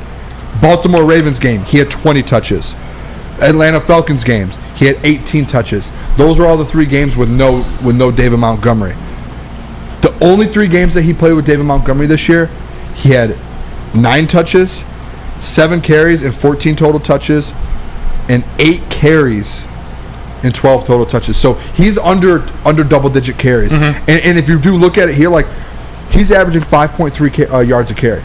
He's starting to get in between the tackles. Yeah. So like I'm saying, like I don't know. Like I think, like you said, maybe 55-45. You really have to break it down and be like, all right, this is going to be an actual split backfield instead of Jamal and DeAndre Swift. As hard as it is for us to figure this out, And granted, these guys are a lot smarter than us, but it's hard for NFL teams to find the right matchups with these two to predict what they're going to do and how they're going to use. And that's the benefit of drafting him as a weapon. It's, all right, we have no idea how they're going to use Jahmyr Gibbs and Jameson Williams. They got David Montgomery out there who's going to just pound it down the middle. He's going to just absolutely wear our defensive line out. Then we got all these guys on the outside, and Amon-Ra St. Brown and Sam Laporta are arguably the two best players on offense. Yeah. They're just there. Sam Laporta even called himself a security blanket. That's money. David Montgomery is also getting all the carries in the red zone. Going back to this NFC Championship talk, how can you look at this offense and say if this team isn't fully healthy, defense and offense, and C.J. Gardner-Johnson's back, James Houston is back, this team is like a fully healthy team in the playoffs? That's the key, though, fully healthy. Yes, but like that's hard. The playoff, I'm sure it is hard, but I'm sure Dan Campbell and these guys are going to find a way to make sure when you're going on these playoff runs, most of these guys are going to stay hopefully healthy. That's how I look at it. They might have to sacrifice a win. They might have to sacrifice the number one seed. These are all decisions that are going to go into it. Do we prefer these guys to be healthy in week 1 of the playoffs or not healthy after a bye in week 2? If you have 2 or 3 losses, Broder, if you have 2 or 3 losses and you're week 17? Yeah, week 17, Minnesota, and say you're Dallas. Sitting there and you're with the 1 seed right there. Say the Eagles drop 2 because they have a really tough schedule coming up. Say they drop 2, they're 3 losses. You have 3 losses, and you have the 1 seed locked in, and you can rest your guys for the next 2 weeks. Huge. You're going into that playoffs and you're completely healthy. C.J. Gardner-Johnson's healthy. James Houston. Any injuries or nicks that you had, all good. Even if you have the 2 seed locked in week 17 and you basically get a bye week for your starters week 18, these running backs will be healthy. Hopefully, like that's all. Excuse you as well. As a hiccup. I know. I just excuse you. Just wanted to make sure. You had a question in the prep that I'm going to pose to you. Oh, which one is it? It was about Jamal Williams' his rushing touchdown record. Is that out of the question? 17. Montgomery's got 6. He's 6. Yeah, 6. That's out. Okay. I think what he played. He had 6 through 6 games that he played. Yeah, so 5 games. 2 a game for the rest of the season. Played 5 games. Yeah, I think that's done. It's gonna be tough. Yeah. Also, DeAndre Swift was hurt Jamal so much. Stayed healthy. Yeah. Jamal, he has a good year. That was arguably one of the best years as a running back in Lions history. What about this question too? This will kind of get us to the break here. Yeah, hit it. Both of these guys, could we see 2 Detroit Lions running backs in 1 year rush for 1,000 yards? Wow. Jahmyr is on his way, and I know it's weird because you're taking carries away from him now, but they're both about the same here, about 390, 360. That's where they're both at now? So they need a little over 600 yards. So D-Mont's at 385, and Jahmyr is at basically 400. He's at 399. So they're both about 400 yards right now. 600 yards with 9 games remaining. What is that per game? 75 yards a game about? 66. Wow, even better. Yeah. They definitely have a chance at that. I think they could do it. If they're healthy, if they play all 9 games, they definitely can. I think all-purpose wise, they both will at least have 1,000. Because I wonder how many times that's happened in NFL history. It's a good question. Do any of you know? Hey, Mason Leach, how are you doing tonight? Shout out to the chat sticking with us. What's up? We were just zoned into that. We didn't even say hi to the chat. You guys good? I don't know how many times that's happened. I'm gonna Google it during the break, but it couldn't have happened many times in NFL history. Maybe I'm trying to think about some dynamic duos. It used to be such a one running back heavy league. Like you had your LaDainian Tomlinsons, your Curtis Martins, shout out New York Jets, Sean Alexander, Priest Holmes. Those guys were they were your bell cows. We'll see. I want to look at something here too. So right now, David won't. Montgomery in games he's playing, he's averaging 77 a game. Okay. So if he plays every game, he'll get it by a good amount, probably still about. And guess how many yards Jahmyr Gibbs is averaging rushing yards a game? 64. 66. That's right on the money. So he better and he started off slow too. Yeah. So he's going to slowly. I love that video of Dan Campbell doing this is one of my favorites. Pew, pew, pew, pew, Walking into the practice facility, just like, here we go, boys. Here we go. We're doing it. Here we go. Yeah, I don't know. I'm interested to see how this is Sunday, Broder. But who knows? You're going to be in the building tomorrow. I think that's a good question for you to ask Dan Campbell. Or did he already answer that today, actually? What? In the press conference. Oh, how he's going to share the split? He sort of insinuated they're going to figure out how to split them. Basically said Jahmyr Gibbs is still going to get carries. He's still going to get touches.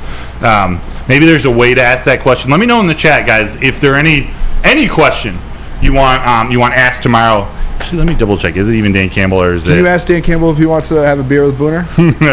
a Blue Mountain. Yeah. So it's not Dan Campbell tomorrow. It's position coaches. So it could be Scotty Montgomery. He usually talks at least every other week. The running back coach. Yeah. He had 2 really good running backs in Indianapolis with Jonathan Taylor and Nyheim Hines, splitting those 2. They each had 40 receptions that year. He did some really good things with the dynamic duo that was Nyheim Hines and Jonathan Taylor. You should bring that up tomorrow if he's up. I will. I think that would be a great question for the people. I bet the people want to know that. Get the people what they want. All right, let's do this. Let's go to break. When we come back, overreaction. We'll do it a little early here because overreaction Monday always goes over. Me and Broder each have 5. That's why they call it overreaction Monday. Some might be the same, but we'll talk about it a little bit more in depth. I'm gonna tell you guys about 2 things though, real quick. I'm gonna lock this in real quick. The Detroit Lions or Woodward Sports Detroit Lions post game show. Make sure you guys do not want to miss this. This is hosted by Maz and Stick weekly. They will have this directly after every single Lions game. The Woodward Sports Lions post-game show, breaking down everything that happened. Kool-Aid, celebrations, phone calls. They take phone calls. Nick is usually in there taking phone calls. It is a great show to watch after a Lions win. It is on the Woodward Sports YouTube channel. And then, if you're still buzzing after a Lions victory, Planet Fitness. It is the home of the judgment-free zone where anyone, and we mean anyone, can feel comfortable and work on their fitness goals. At Planet Fitness, you will experience a squeaky clean gym. I don't know why that always messes me up, but squeaky clean. It is, yes. And tons of equipment, full body workouts in just 30 minutes, and all memberships, they include fitness training. You get all of that for just $10 a month, no commitment. No matter where you are, there's a Planet Fitness close by. There are more than 50 in the Metro Detroit area, and there are thousands more worldwide. That is Planet Fitness, where your fitness is essential.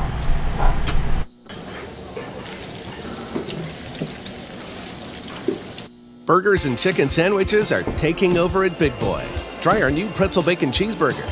Turn up the heat with Bob's Hot Chicken Sandwich. Upgrade those regular fries with our chili cheese fries or loaded baked potato fries. Hit your sweet tooth with funnel cake fries or Reese's chocolate peanut butter thunder cake. Load up on all your favorites today at Big Boy. Where's the most convenient place to get that big fitness energy? It's Planet Fitness! Join today for just $1 down, $10 a month. With over 2,400 locations and equipment for every workout, you can get in, get energized, and get going. And with free fitness training and most clubs open 24 hours, everyone belongs in the judgment-free zone. So join today for $1 down, $10 a month, no commitment, cancel anytime. Deal ends Wednesday, September 13th. Join now at any Metro Detroit location. Hurry, offer ends soon. How would you like to win not 1, but 2 vehicles of your choice? One for you and one for your wife, your girlfriend, or your best bud. Get to Lady Jane's today for an award-winning haircut and automatically enter for your chance to win. Courtesy of Les Stanford Buick GMC of Ferndale. Lady Jane's, open 7 days a week, walk in anytime. It's wicked awesome.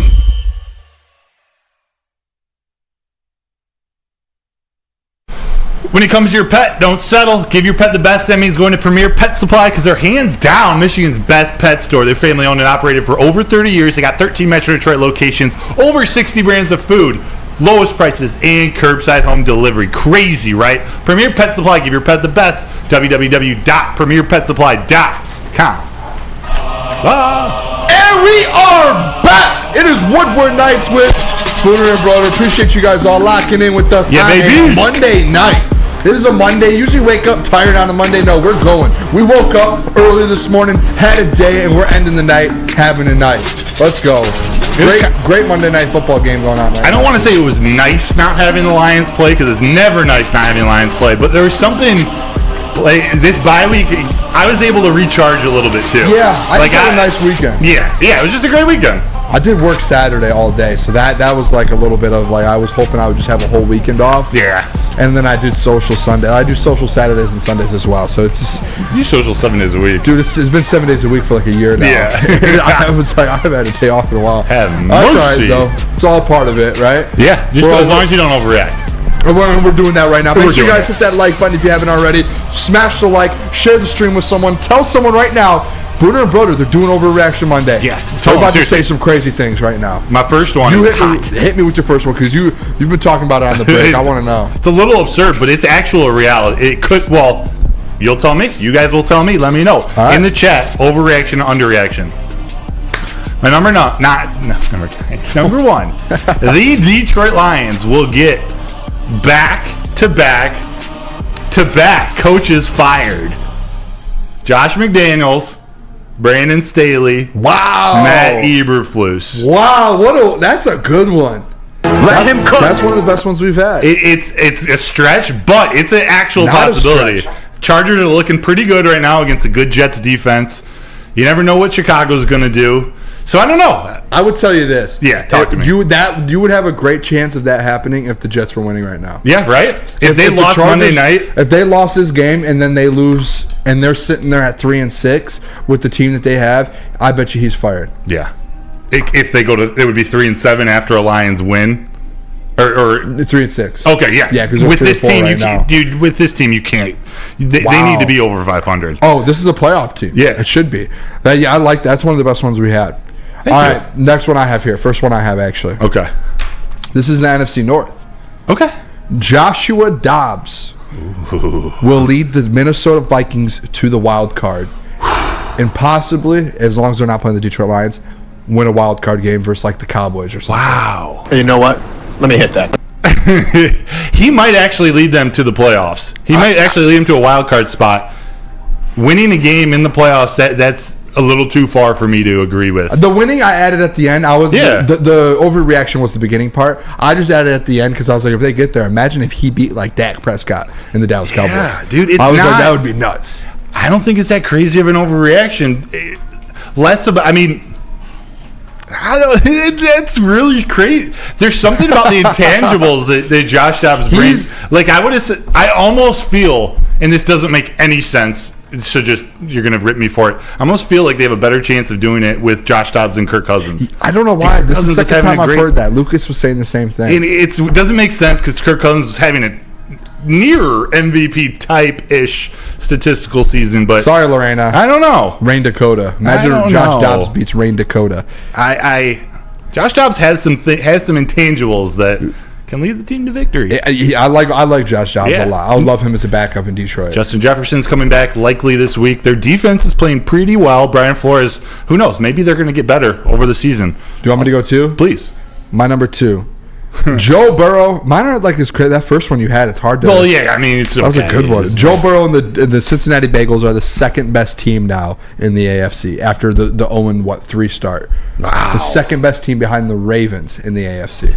I'm going to say no, but I'm going to say it's a close no. Like it's hard with Joe Burrow healthy and playing like he did yesterday. It's hard to say not. I got to give the benefit of the doubt to Patrick Mahomes one more week. That's tough, 5-3, 4 straight wins. Started 1-3. They were so bad at the beginning of the season when he was injured. I think they might be be so good. They just beat the Bills team, and I know people will say the Bills may be frauds, but I still think like they've won some big games, man. Sean McDermott, 49ers, Bills, Seahawks. Those are the last 3 wins they've had. I don't know how much longer Sean McDermott has in Buffalo. Yeah, it's worrying me. Only about 7 more weeks. It's he a makes little it bit through the worrying. season if they don't make the playoffs. They don't figure it out in the next like 3-4 weeks. They don't make the playoffs. He's done. 100%. It's got to be a lock, right? If he doesn't make the playoffs, the team you have to get someone new in. What's your second one? One second. You got a quick comment? Yeah, I thought Burrow looked just fantastic in that game. I mean, that team looks red hot. I would not want to play them. Like, I think they are that top tier in the NFL right now. They're back to where Burrow they were. is back, no doubt about it. Burrow is back, and he looks damn. I mean, he's shooting up the MVP list too. Especially if they keep winning with him healthy. Okay, how about this? Speaking of MVP. Oh, don't take it from me. I think I know what you're going to say. I might. So I'll let you go next after I give you. I'll bring it back if you don't say it. But my third one down. Amon-Ra St. Brown deserves consideration for Offensive Player of the Year. Wow, that's a good one. You know what? I'm not going to say no because he's. If you look at the stats. Mm-hmm. He's like, what, 4th or 5th in receiving yards? 6?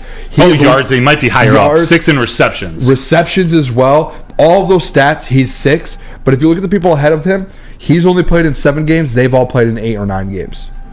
So if he's played in every single game, he would be right up there with those players. But I'm going to say no, though, actually. It's going to be difficult. A.J. Brown and Tyreek Hill, both right now, it's a two-headed monster of a race. A.J. Brown didn't have the greatest game yesterday, and neither did Tyreek Hill. Those two guys right now are on another level. Well, McCaffrey up there, too. McCaffrey, too, but he slowed down in that 3-game win streak. Like, they scored every week. I had those 3 in my article I wrote. I had those as my top 3. Yes, but great top 3. I threw Amon-Ra in the honorable mention category. Yeah. The more I was thinking about it, and as we were talking about these weapons on the Lions and David Montgomery and Gibbs, like, do you have any doubt at all that Amon-Ra St. Brown's still going to have 6 or 7 catches for 85 to 125 yards? Like it's a guarantee almost. Knock on wood. Yeah, I agree. I can't say no. At the end of the year, he could have the stats that are worthy of talking about. It's just those top 3 guys, dude. They're just incredible. Different level right now. Yeah. All right. What was yours? This is the MVP one that I have. Yeah. I saw someone tweet it out today. Shout out Dan Orlovsky. Oh, but I love Danny.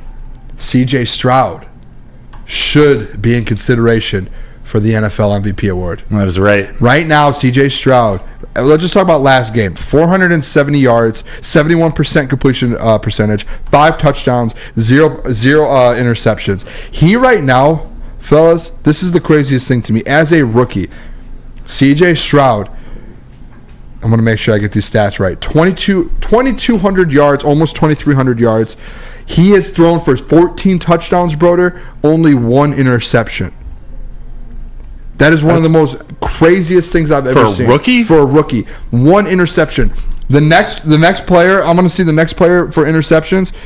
Oh, I don't even know. I don't even think anyone's close to him. Everyone at the top right now is sitting at like 9, 8, 7, 6. Like, he is dominating right now, and if they go and make a wild card game and turn this franchise around in 1 year, C.J. Stroud should be in that conversation. He should be in that top 5 conversation we were having with Jared Goff. I can accept the top 5. He should be. Yeah, right now he should be already. I mean, dude, 14 touchdowns to 1 interception, and you have this team at 4-4. 4-4. This is a team last year that this was a bad football team. No one expected this team to win 4 games, I bet, this year. No. I struggle because 14-1. Their wins are semi-impressive. 2 division leaders in the Saints and the Jaguars. They beat the Saints twice, beat the Jaguars once earlier on in the season, and they beat the Steelers, who were in 2nd place.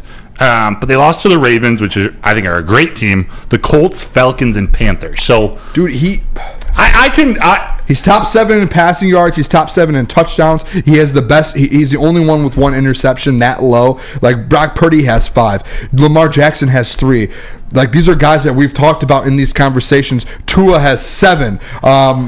Like, Patrick Mahomes has 8. Jalen Hurts has 8 interceptions. He's 4th in the NFL right now in passer rating. Like, this Booner, man, you're selling me, man. He is there. I mean, we sat there and watched the game together. We were at Stick's house watching C.J. Stroud cut this team up. Pick them apart. He looked like an NFL vet. Yeah, that's the best way to describe it. And when I saw Dan Orlovsky say it, I was like, he might be right. He should be in this conversation right now. What do you guys think? Nick, Jaylen. Because Booner, you just sold me on that. Thank you. CJ? I guess. I can buy it. Top 5? Okay. I can buy it a little bit. Like, if you watch the game, they only had like 40 seconds left, dude. Like, he's nice. He'll win, Offensive Rookie of the Year, but I think he's pushing like top 12, top 10 quarterback status, though. Oh, top 10 right now, easily. I think he's top 10. That's a lot. I think he's top 10, so... Yeah, I think you can sprinkle a little bit on there, but yeah, he's been hooping, he's been balling, Yeah, as long as he keeps picking up these wins to go with those stats and only 1 interception, I think he'll be maybe in the conversation of like top 6, maybe. It's like, it's just insane to say, but good for C.J. Stroud though, because that dude's college career ended, pretty bad. 2 big losses to Michigan. Like, he got ridiculed for that. So to see him do well in the league, like. Yeah, I mean, it's nice to see him honestly do well. I'm pulling for him. Broder, who's your third? Your third one? The Miami Dolphins are frauds. Is that an overreaction? No, that's not. They are frauds. You think so? Yeah, oh, dude, come on. Like frauds, or just they're not as good as we thought? They're not as good as we thought. People were like saying Super Bowl. I said it once at one point. Did you have them up in that one was or one two? of my overreaction Mondays, actually.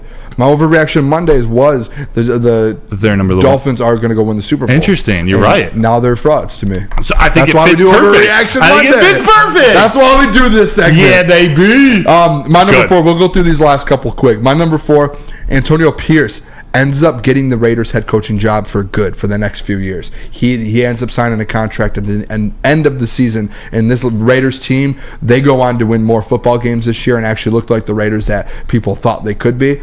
And I think he ends up getting that job. Not an overreaction, yeah. I think the way he got it, just how it all happened, and how the team, I know it's just been one game, but how they've rallied around him. As long as they don't go in the next 8 or 9, as long as they win a couple games. Culture is a big thing. It is. And he seemed like that Raiders culture. It was like all of those reports and stories I've been hearing coming out of Las Vegas was that he kind of built that you could feel it. Yeah. That, like, they've been looking for someone to have that Raiders culture, and he came in and presented and that was how he got that job, that interim job. So it's I think Dan Campbell, DeMeco Ryans type move, and I think they not to give them credit for his career, but moves like that paved the way for former players like Pierce to get their shot and not just get it, to just have the respect from day one. Like, all right, this is his first head coaching job, but that's okay. He knows what we're about to go through. That's a good one, man. What's your 4? We'll do. The Miami Dolphins one was the last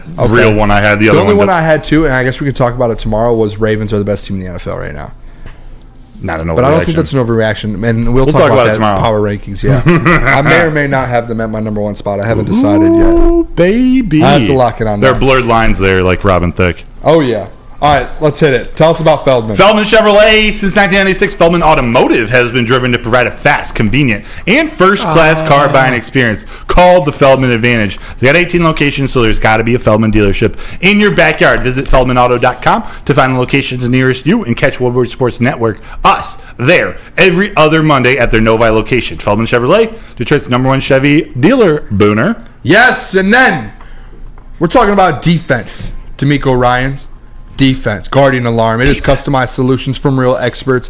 Our professional technicians, they take the time to recommend security and automation solutions specific to your needs. That is 24/7 professional monitoring. Calls anytime, day or night. And know that a Guardian Alarm team member, they will be there and stay on the phone as long as needed. That is technology that is backed by people. Your safety and security deserves technology that has been proven to work and people who have been proven to care. That is 1-800-STAY OUT. Calling all landscapers. This is Darren McCarty. I'm at Outdoor Equipment Co. How would you like to landscape like a legend? How about a bad boy zero turn? And even a chainsaw.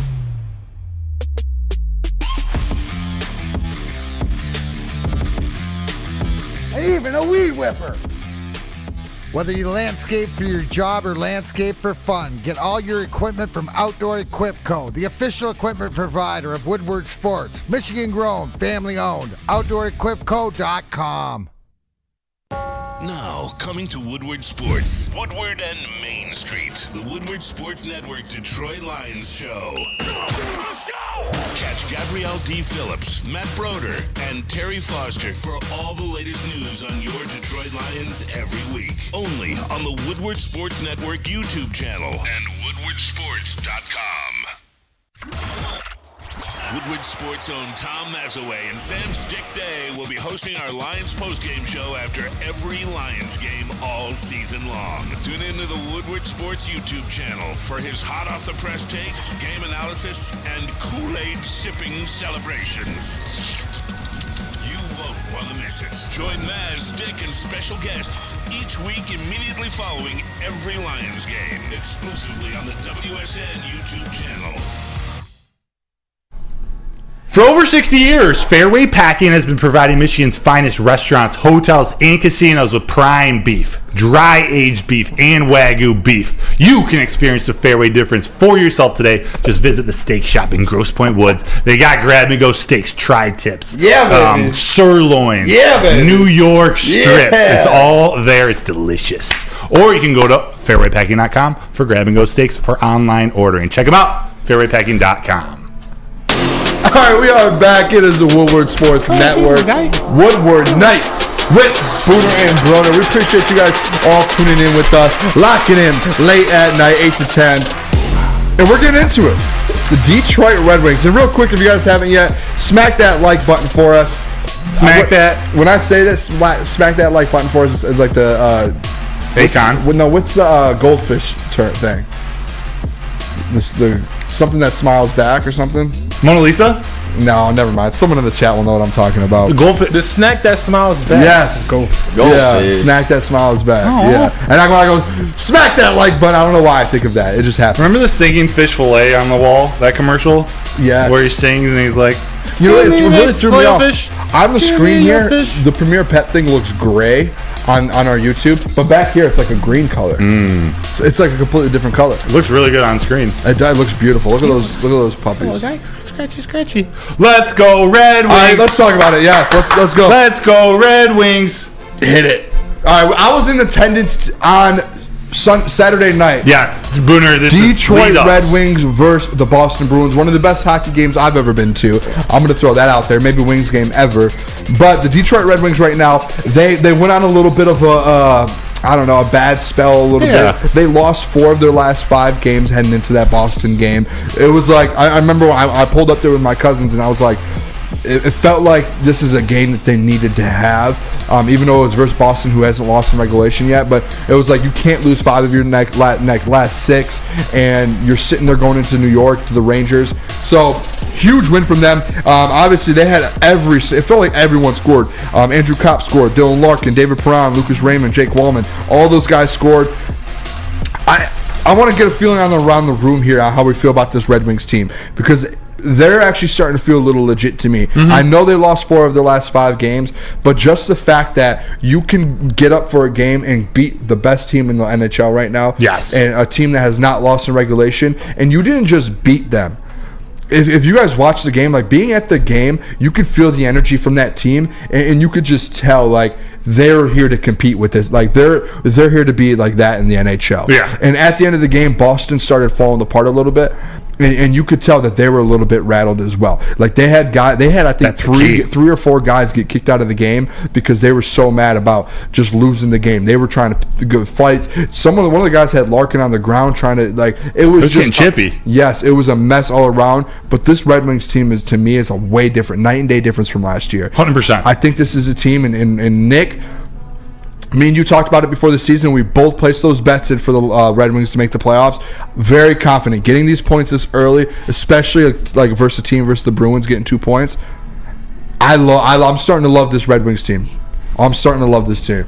Yeah, I was downtown. I was out with a buddy. You know, we were in the area, and there was a different vibe out there. The city was buzzing. We knew the Bruins were in town. I saw the Bruins fans packing the place as well, or just some Bruins fans coming around as well. That's how you know it's a big game, when you got the opposing fans coming in for it. Yeah. I heard that was the loudest and the most rocking LCA has been for a hockey game. Really? Boone. I will tell you this. That's what I heard. You were in there. How crazy I was in there. it? Us 3 were in Pistons opening night. Yeah. There were more people for this Bruins game than there was for Pistons opening night this year. Wow. That is a fact. I looked at my cousin next to me. I was like, I'm being dead serious right now. I remember last year Pistons opening night was so completely packed. This year, when I went with Spencer and Lucas and all of those boys, we were like up at the very top, and we're looking around. We're like, there's a lot of open seats. That Bruins game, the Red Wings game, it was louder, it was more packed than Pistons opening night. It was the best Red Wings game I've been to in a long time, since the Joe. To be completely honest, Zetterberg was in the house and he did the horn. Like, it was rocking. You could just the vibe, and then the fact that they went up there, they were down 3-2, they were down 2-1 at one point. The fact that they came back when those goals happened, you could just feel the energy in the whole building shift. and this whole team. Like the confidence of this hockey team is so much different than it has been in the past. Yeah, Detroit literally it's hockey town, and they've been waiting for a team like this. Anyway, I don't know how high of a seed they're going to get if they make the playoffs, but I do believe that this is a playoff team. I saw the away fans say it in the chat, where I was on the fence before the season. I can't remember if I said just I was on the fence or I didn't think they were going to make it. They need one more year, but I definitely think, and this win, even though it's one game, I think it proves that they're for real. Yes. They're not a for real number 1 seed or a number 2 seed, but they're a for real contender to get into the playoffs, and you love to see that. I think they need a little bit more consistency in their goaltending, but man, it's hard to nitpick things with this team right now. And you're talking about the environment, the energy. If I'm not mistaken, LCA was designed, the architect was designed kind of with inspiration from the Nashville Predators arena, which is very tall. It's very downhill. It's like very steep seats. It makes it louder. Something about the acoustics in there. So to hear that it was rocking for that game after a little, was it a 3 to 4 game skid? Haven't been playing as good. That's amazing to see. Like if you just look at the division right now, the Red Wings through 12 games are second in the division. And it's just like when you look at that, it's not like something usually in the past, like with the Pistons or something, you go on these like start the season hot 6-7 games, all right, you're second in the conference, whatever it is. Like it's not that, because then you go look at the goal differential, +8, I think third best in the conference for goal differential. So like this team they're not just out here just winning games, like they're dominating and winning games. And they lost 4 of the last 5 heading into that game. Just think about that. They're second still in the division, and they lost 4 of their last 5 games before Boston. Yeah, they're nuts. Yeah, they're 4th in the East right now, and that's big to me because they, in the past, would never win that game against the best team in the NHL, even if it's on your home ice. They bounce back this year. That's how I know this team's different. Just to see it, Larkin's buzzing. DeBrincat didn't pick one up the other night, but he's lethal to score a goal in any single game. I got him at +124 after the big DeBrincat hat trick game. I was feeling the vibe, feeling everything to make the playoffs. They're still plus odds at +126 to make the playoffs, which I think is still super disrespectful. That's how Vegas treats them. That's how the other I might put some more on big books look at them, but I think that's easy money in my eyes. I think the Red Wings will be a lock for the playoffs. The away fan said, Booner, what Wings jersey did you wear? First of all, I'm going to throw it out there. I don't have a Wings jersey. Oh. And I did so well gambling Thursday, Friday, Saturday. And then Saturday night, I was like, all right, I'm going to go get a jersey. Like, I'm going to get something.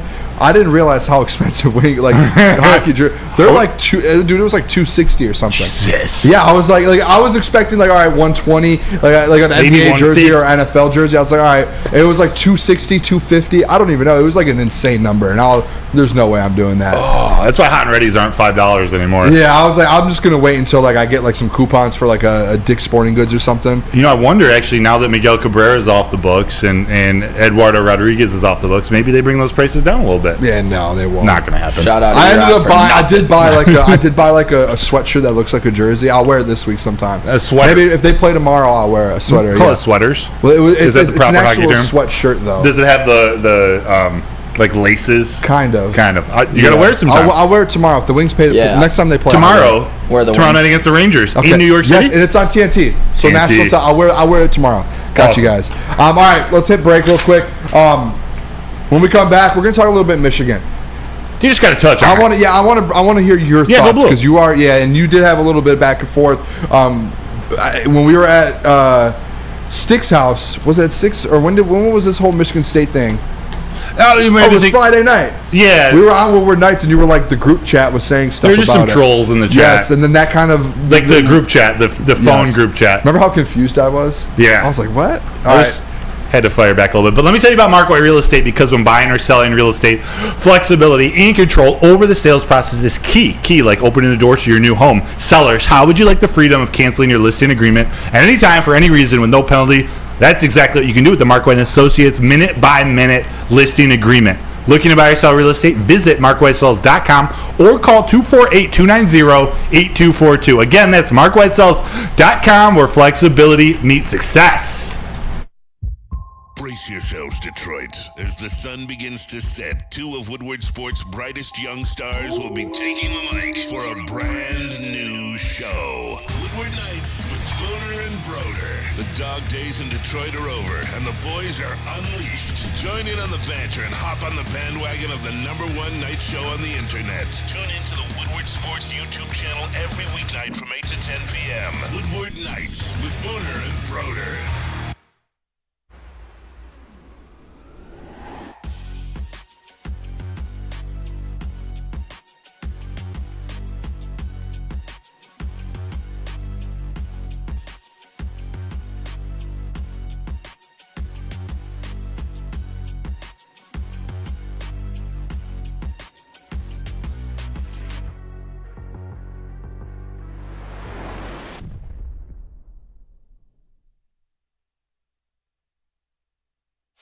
Join Woodward Sports' own Jeff Iafrate, along with special WSN guests, for the most anticipated Lions season in decades.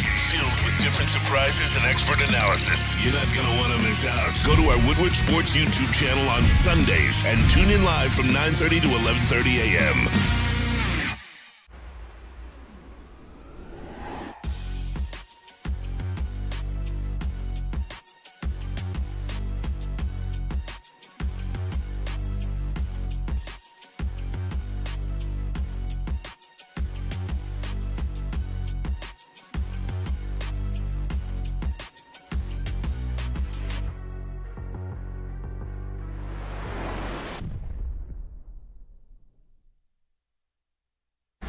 Just in time for football. Glorious! Cannabis is dropping a new ice water bubble hash infused pre-roll called Honolulu Blue. It smells so good it's like the whiff of the first playoff win in 31 years. It's a gassy, aggressive strain named in the honor of Detroit football. If you haven't had one of these ice water pre-rolls, you are missing out so smooth. Find them at Dispo Dispensary for 25% off. Check us out online at www.gloriouscanna.com. Alright, we are back. It is the Woodward Night Show with Booner and Broder. It is the Woodward Sports YouTube channel, YouTube network, woodwardsports.com. Anything you guys want to watch it on, all the platforms I believe that we are on. Give me some Twista vibes. Oh yeah. Hey, welcome back. Make sure you guys hit that like button if you haven't already. Share the stream with some people. We're gonna get into this Michigan talk here for the next 5-ish minutes. Maybe we'll go over to like 51, 52, and do a little extra mailbag. But a lot of things have come out with this, Broder. And when I went and did the crosstalk on the heavyweights, that was what they were talking about when I first hopped on. And basically kind of where I came out with this was, what's happening at Michigan right now, I think it's a lot of what we've all talked about from the start to where it's a lot of nothing. Because what's coming out is Michigan has formed I don't know if you want to call it like a folder or like a handful of evidence from other Big Ten schools that, one, they have evidence of them taking signs and stealing signs a different way. Two, we've heard that maybe they have evidence of people filming their practices. And I don't know if you saw, there's actually pictures that Michigan put up fences, massive fences that they never had, like privacy fences around their practice field that they never had. So there's all these things coming out. Obviously, there was a former Big Ten coach, Broder. I don't know if you saw this. I saw that one. That sent Michigan a document of every single sign that they've ever had the last 3 years that has been getting passed around the Big Ten and has been getting shared, and there's text messages, and there's a lot of, so this thing is starting to blow up a little bit, Broder, in Michigan. And I think, and you said it here on the break a little bit, as Santa Ono, as the president of Michigan, it feels like these guys are doubling down on Jim Harbaugh, and they're like, hey, no matter what happens, and it makes me feel actually really good about that, because they must have one, the correct evidence, or two, they must know that Jim Harbaugh is not involved. So it makes you feel like if they're going to double down, the president of the university, it makes me feel that much better about the situation. It's kind of where it got realer, and for the new stuff that came out that the evidence Michigan has or not has, I'm sort of going to disregard that, because that's what we've been saying about the evidence that everyone has piled up against Michigan. It's like, it's all hearsay, and it doesn't. We don't know if if people got, if that sign said, if they got it legally. We don't know. I don't know all the details yet to make a comment. But if the University of Michigan president and the Board of Regents are all going to come out and double down on Jim Harbaugh, double down on not knowing anything, not believing that they did anything wrong, that's when it gets serious. That's when it gets real. And they wrote the letter to, I think it was the Big Ten commissioner, saying, hey, almost beware of coming at us with allegations or with penalties. Beware of suspending Jim Harbaugh before actually doing a proper investigation, due process. Like their army is ready to go to battle. Whether that's good, regardless of what happens, that's the University of Michigan army of president and regents and boosters. That University of Michigan, the army runs deep, and they got deep pockets. They got a lot of energy and a lot of people in that group willing to stand up for their school, their coach, their football team. So it's not someone you want to go against. But the tricky part is here, and this is where you get both sides. It's, the Michigan State side, when the fight happened in the tunnel. Jim Harbaugh was up there on the podium and requesting the immediate action needs to be taken before investigation. It's tough. I see both sides in terms of how this is playing out. I'm on the side of we gotta go through the due process. We gotta see what comes out, what can actually be proved. This is evidence. There has to be evidence. And if it comes out that Michigan did something illegally, whether it was a huge advantage or a tiny advantage or no advantage, it doesn't matter. If you broke a rule, you need to be punished. What punishment? How much? How strict? What year? Is it going to be this year? Is it going to be the playoffs? Is it going to be the Big Ten tournament? Do they suspend the coordinators and not Jim Harbaugh? Like, what? The whole thing's a mess, and it's still so to be determined. It's hard to pick a side. So I mean, I pick a side real quick. I'm picking my side, but it's hard to keep up. And the thing is, too, this came out, too. Ross Dellinger, I believe, from Yahoo Sports, put out a tweet here, and he had an article. And Broder, I don't know if you've seen this yet, but he says the NCAA has revealed its findings in the Michigan sign stealing investigation to the Big Ten. So they've been investigating, and they gave all the information to the Big Ten, because obviously the Big Ten is sitting there like, do we need to suspend Jim Harbaugh? Now, the NCAA, it sounds like they're not going to do much. It sounds like they don't have anything on Jim Harbaugh. Yes, and then the next paragraph here says the NCAA's findings do not connect the in-person scouting and recording of opponents' sidelines to Jim Harbaugh. So the NCAA has done their investigation, and they found that it does not connect the in-person scouting or recording of the opponents to Jim Harbaugh himself. So that was a report that came out from Yahoo Sports today. Let me make sure. Ross Dellinger, I believe. Yeah. So that came out right before the show. It says 5 hours ago, so a couple hours before the show. So the NCAA did their investigation, said, hey, there is nothing that comes back to Jim Harbaugh. He has done nothing wrong. He either doesn't know about it, or this was going on without his knowledge, or to me, I think at the other side, the NCAA is like, hey, this is going on in the SEC. This is going on, like, this is not a thing we need to worry about. Whether it's going on or not, we're not putting this. That's a good point. Yeah, that's how I look at it, because you don't see any SEC schools coming out talking about this. This is a whole college football thing. Yeah, the SEC, they've been doing this for years. I bet. They don't care. They're not the only reason this is all happening is because Ryan Day and was it Ryan Day that we were calling the scumbag earlier? Yeah, Ryan Day, the scumbag. Yes, he wanted to investigate because his job has been on the line the last 2 years. So he probably was the one that did that, or someone connected with Ohio State, whether it was him or not. And this is all coming out. So it's basically like tattling on a friend when you guys are all doing the same thing. It's like, oh no, he's the one that bought the alcohol, but we all drink it. Yeah. It's like, what are we doing here? Like, so that's what's happening. The SEC, obviously, I'm sure they do it. So, and with the NCAA, or really anybody in college football, if they could find something to pin on Harbaugh, they would. Like, he's enemy number one of just about everybody in the NCAA. In life. Yeah, in life. But the NCAA gains nothing from him getting in trouble for this. Nothing. They lose a lot. Yes. Same with the Big Ten, and I think that's why the Big Ten's like. And you know what, too? All of these coaches and ADs that went and had this meeting with the head of the commission of the Big Ten to come out and be like, you need to do something, and knowing the fact that you already have all of Michigan's signs and all that, all scumbag moves as well. Do you know what I mean? Like, you all have had these signs, and they just got a document showing that you found these signs. Like, what are we doing Greg here? Schiano? And the Michigan State intern. They said that he was the most vocal at the meeting, saying to suspend. Michigan didn't need your signs, buddy. What are we doing here? Why are you the most vocal about it?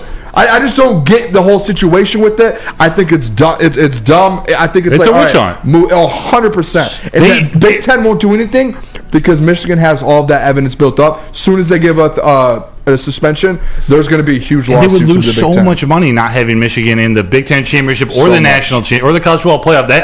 It doesn't make any sense for them to go down on Michigan. Pause. For them to put, you know what I'm trying to say. You know. Also, they put, and I'll call you real quick, I'm sorry.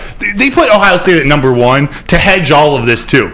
So if Michigan goes and beats Ohio State, they can use that as, okay, they beat the number 1 team in the country, we're going to move them up. If Ohio State wins, they go, all right, we're going to kick Michigan out of the top 4. It's going to be wild. Yeah, all the coaches just want the Big Ten to finally do something, but they're responding with, I'm not going to, so quit asking. They're not doing anything. Say, no, Michigan's the big bad dog of the Big Ten. They're not coming at them. Michigan's going to come out of this unscathed. I'm calling it now, baby. Call it now, baby. Jaylen, you have something real quick? It's just like TV, bro. Like, it's just like any popular kid, any cool kid with Hardball. He knows all the rappers. He knows all the singers, the athletes. He's the most known dude in college football, right? You want him to be destroyed. Every other coach is envy and is jealous of, Jim Harbaugh. It's been like that forever, and all they're doing now is just trying to get him up out of here. And this is the 1 year that actually matters because we're the best team in football. Yeah. They probably waited until, we were good the last couple years or so, but now we are the unanimous, to me, greatest all-around team in football. So now, if we win a national championship, he gets in trouble. Okay, Pete Carroll 2.0. They just vacate the whole thing. Yeah, I think it's just, the whole thing's a mess. We'll talk about it more tomorrow, too, because there's a lot more. I'm sure in the next 24 hours, just more and more things will come out about it. I'm sure this is going to be a thing the next 2 or 3 days. Let me tell you guys, though, about Woodward and Maine. We're going to go to break. When we come back, mailbag. Woodward and Maine, though, it is the Woodward Sports Alliance Insider Show, hosted by Gabrielle D. Phillips, Matt Broder, our own, and Detroit legend Terry Foster. Tuesday. So tomorrow?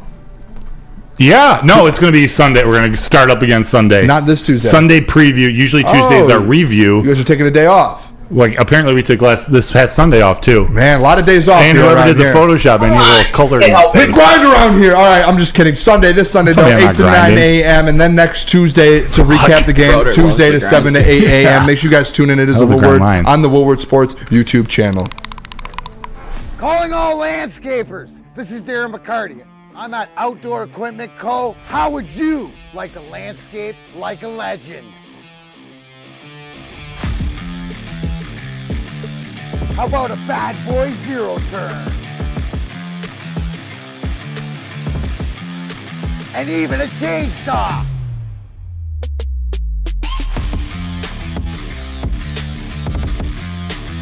And even a weed whipper. Whether you landscape for your job or landscape for fun, get all your equipment from Outdoor Equip Co., the official equipment provider of Woodward Sports. Michigan grown, family owned. OutdoorEquipCo.com. Woodward Sports' own Tom Mazaway and Sam Stick Day will be hosting our Lions postgame show after every Lions game all season long. Tune into the Woodward Sports YouTube channel for his hot-off-the-press takes, game analysis, and Kool-Aid sipping celebrations. You won't want to miss it. Join Maz, Stick, and special guests each week immediately following every Lions game, exclusively on the WSN YouTube channel.